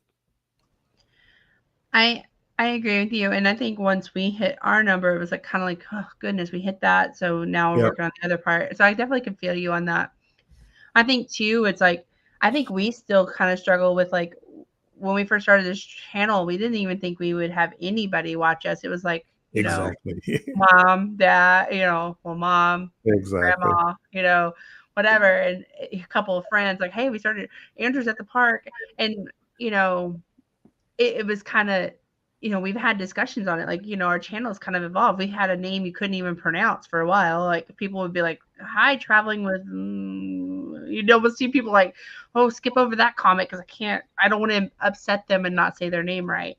Right. And we went through all these different milestones. So to kind of where we are now, it's kind of like I still can't believe we I told somebody today, I'm like, we have friends on YouTube that we would rather talk to than people like, because they have common interests with us. They understand cruising. They like cruising. We do good things. They're whatever. But it was like, I mean, not that we don't have friends outside of but it's like you get sucked into these YouTube streets, and it's like, man, I never thought this would even happen. I remember thinking like Andrew was like, yeah, we have to have 1,000 subscribers. I don't think we knew about the watch hours then, and I'm like 1,000 people. Okay, Andrew, like let's just kind of see if we can get 5. Well, but the amazing thing, Sean said it, the pandemic Yes, created a lot of us, it really did. as far as watching the videos and doing the videos. It You want to know what's funny? And this is going down a rabbit hole. Z, he was doing this 9 years ago. Yeah. 9 years ago, he was vlogging and putting it on YouTube. 9 years ago. I mean, Lalita Loca, what, 5-6 years? I mean, again, they didn't blow up like them, but again, just think, it maybe he had the right guidance and things like that. What could have happened? He's been doing it for 9 years, back before people really thought about this. Probably Right. most of the people that we look up to now, he's been on here longer than they have. Wow. That's like the trackers we watch Tim Tracker. We like, if we could have goals of people we could be in life, it would be them. Like, and they've been doing this since like what, 2009, like when the platform opened. Yeah. And to see like they're almost at a I don't know, they got like 900,000 subscribers. It's something crazy. But just I can't imagine hitting any of those milestones. Like it's like, well, like when Right. EDCC hit 100,000, I was like, man, I remember starting watching them. They were like 15,000, and Right. they were going on the Freedom. It's just interesting. But and some people, they really know how to market themselves, and people gravitate towards them and want to watch them. On Deck with CB, people want to watch them, and it's just a question of growing. Just you meet new people all the time. So I mean, again, it's like 10, 15 here, 20 there. This cruise here, they pick up 20, 30, 40 subscribers, and it just grows and grows, and the word of mouth and oh my goodness, who's the couple? It's your boy Stanley. Life with Us TV. We love Life them. with Us TV. And again, I mean, I just used to watch them, and just watching the channel just blow up because people just love their content.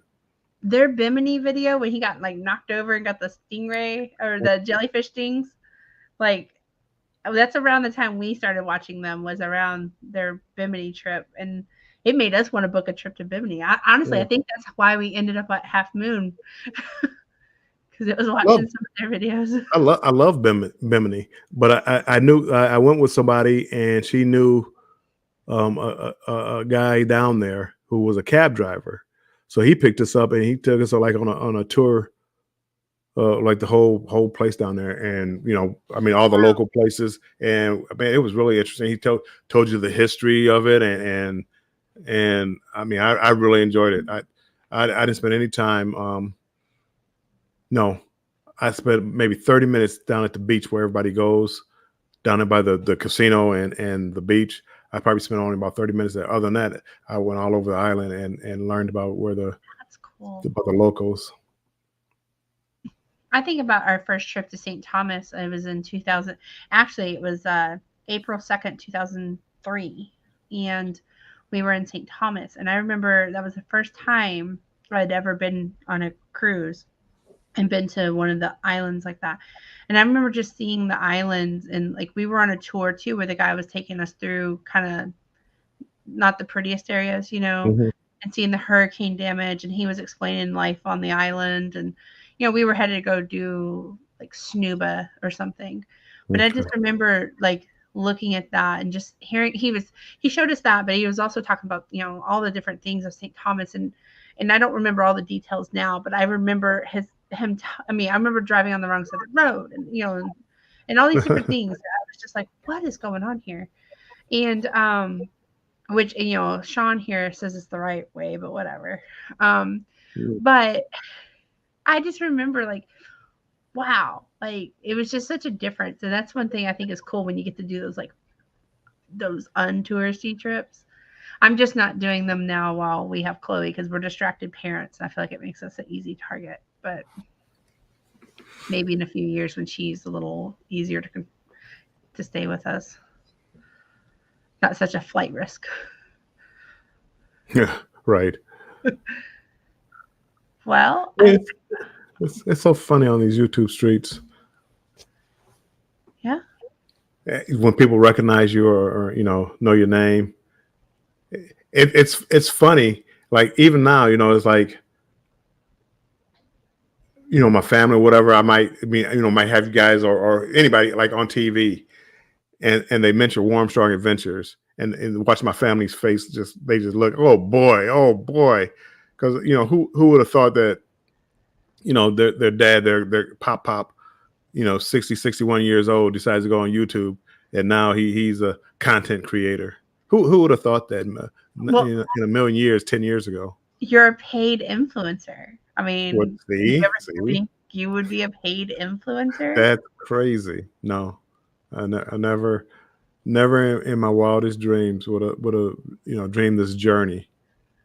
It's kind of funny too when we go on trips with our family and we're vlogging. My mom is a little more used to it because she's around us more, but like Andrew's family, they're like, "What are y'all doing?" Right. I'm still not very comfortable with that around people. And they've never said anything wrong, but I feel like they're like, "Don't y'all know y'all were in your 30s and not like 18? Like, Right. why are y'all running around with the camera?" No, Well, it's all. I know it's late, Bill. Did you want me to? If you want to stay, I'll stay. But if you want to end it, It's up to you. I'm wide awake. I'm awake, and I know Andrew and Chloe are asleep. Yeah, it's entirely up to you. My testing turned into 3.5 hours. But that's again, when you need the hours, it's so different. Once you get your hours, it's totally, well, for me it was totally different as far as what I wanted to do and how I wanted to make my channel better and things like that. And I could focus on so many other different things. Some worked, some didn't work. I'm still learning a lot about it. The lives, they come easier for me now, which is a good thing. I just love it.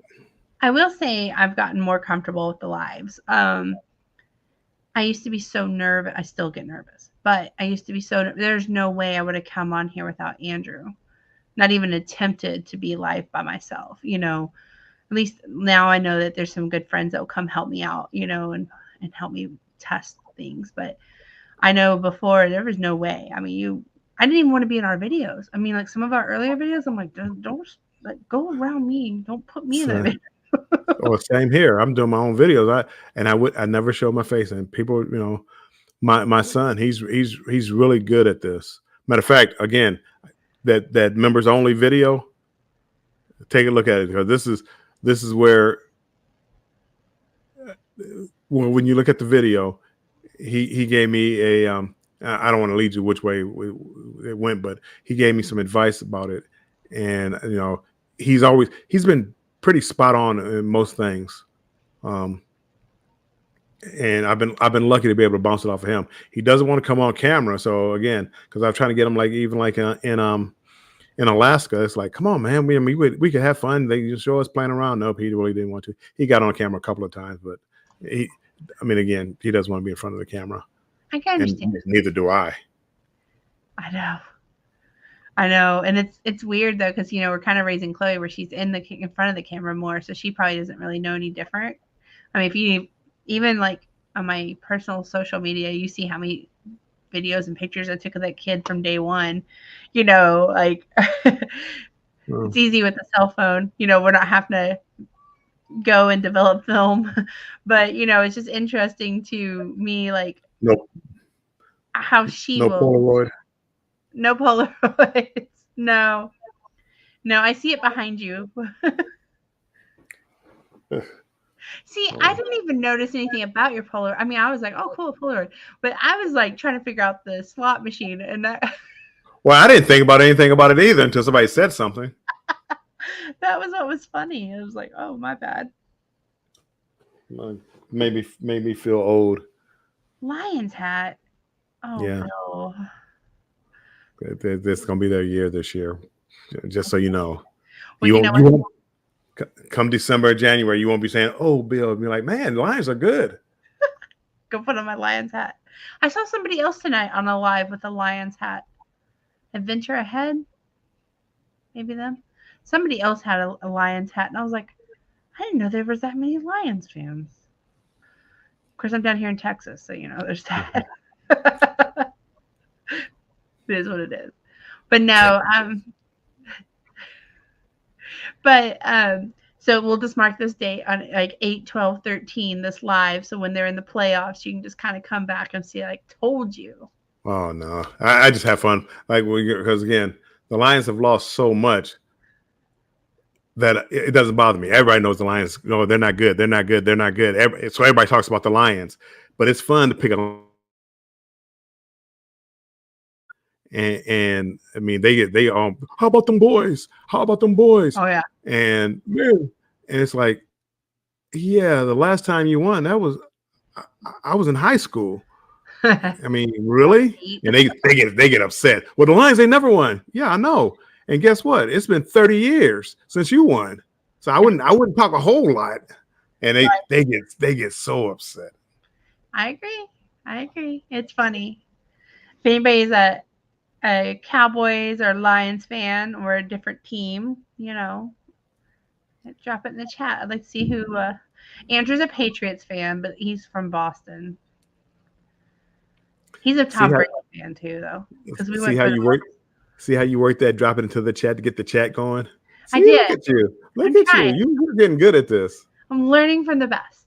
You're getting good at this, but just the conversations, and I like the questions earlier as far as like what deck do you like to be on, and your favorite ship, favorite port, and you can really, you have to be willing to talk and kind of elaborate on it and go, and that's where Andrew was. See, he didn't want to, when Controversial Cruising was talking, he didn't want to elaborate on something because he wanted him to elaborate on, and I'm just assuming because I wasn't there, I don't know what their pre-production was about, but and pass it back to Scott, so what's your favorite ship?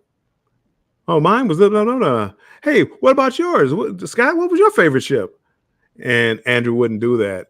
And it was fun to watch because I know how Scott is. Scott, he's got me focused on picking topics, and I'm doing it not for just that show because he pretty much picks the topics and things like that, but like for my own show as far as like picking topics. And that's why I was looking at the topics that they were talking about, and it's like I could do that. I could do that. That's 10 or 15 minutes right there. And then come up with another one for another.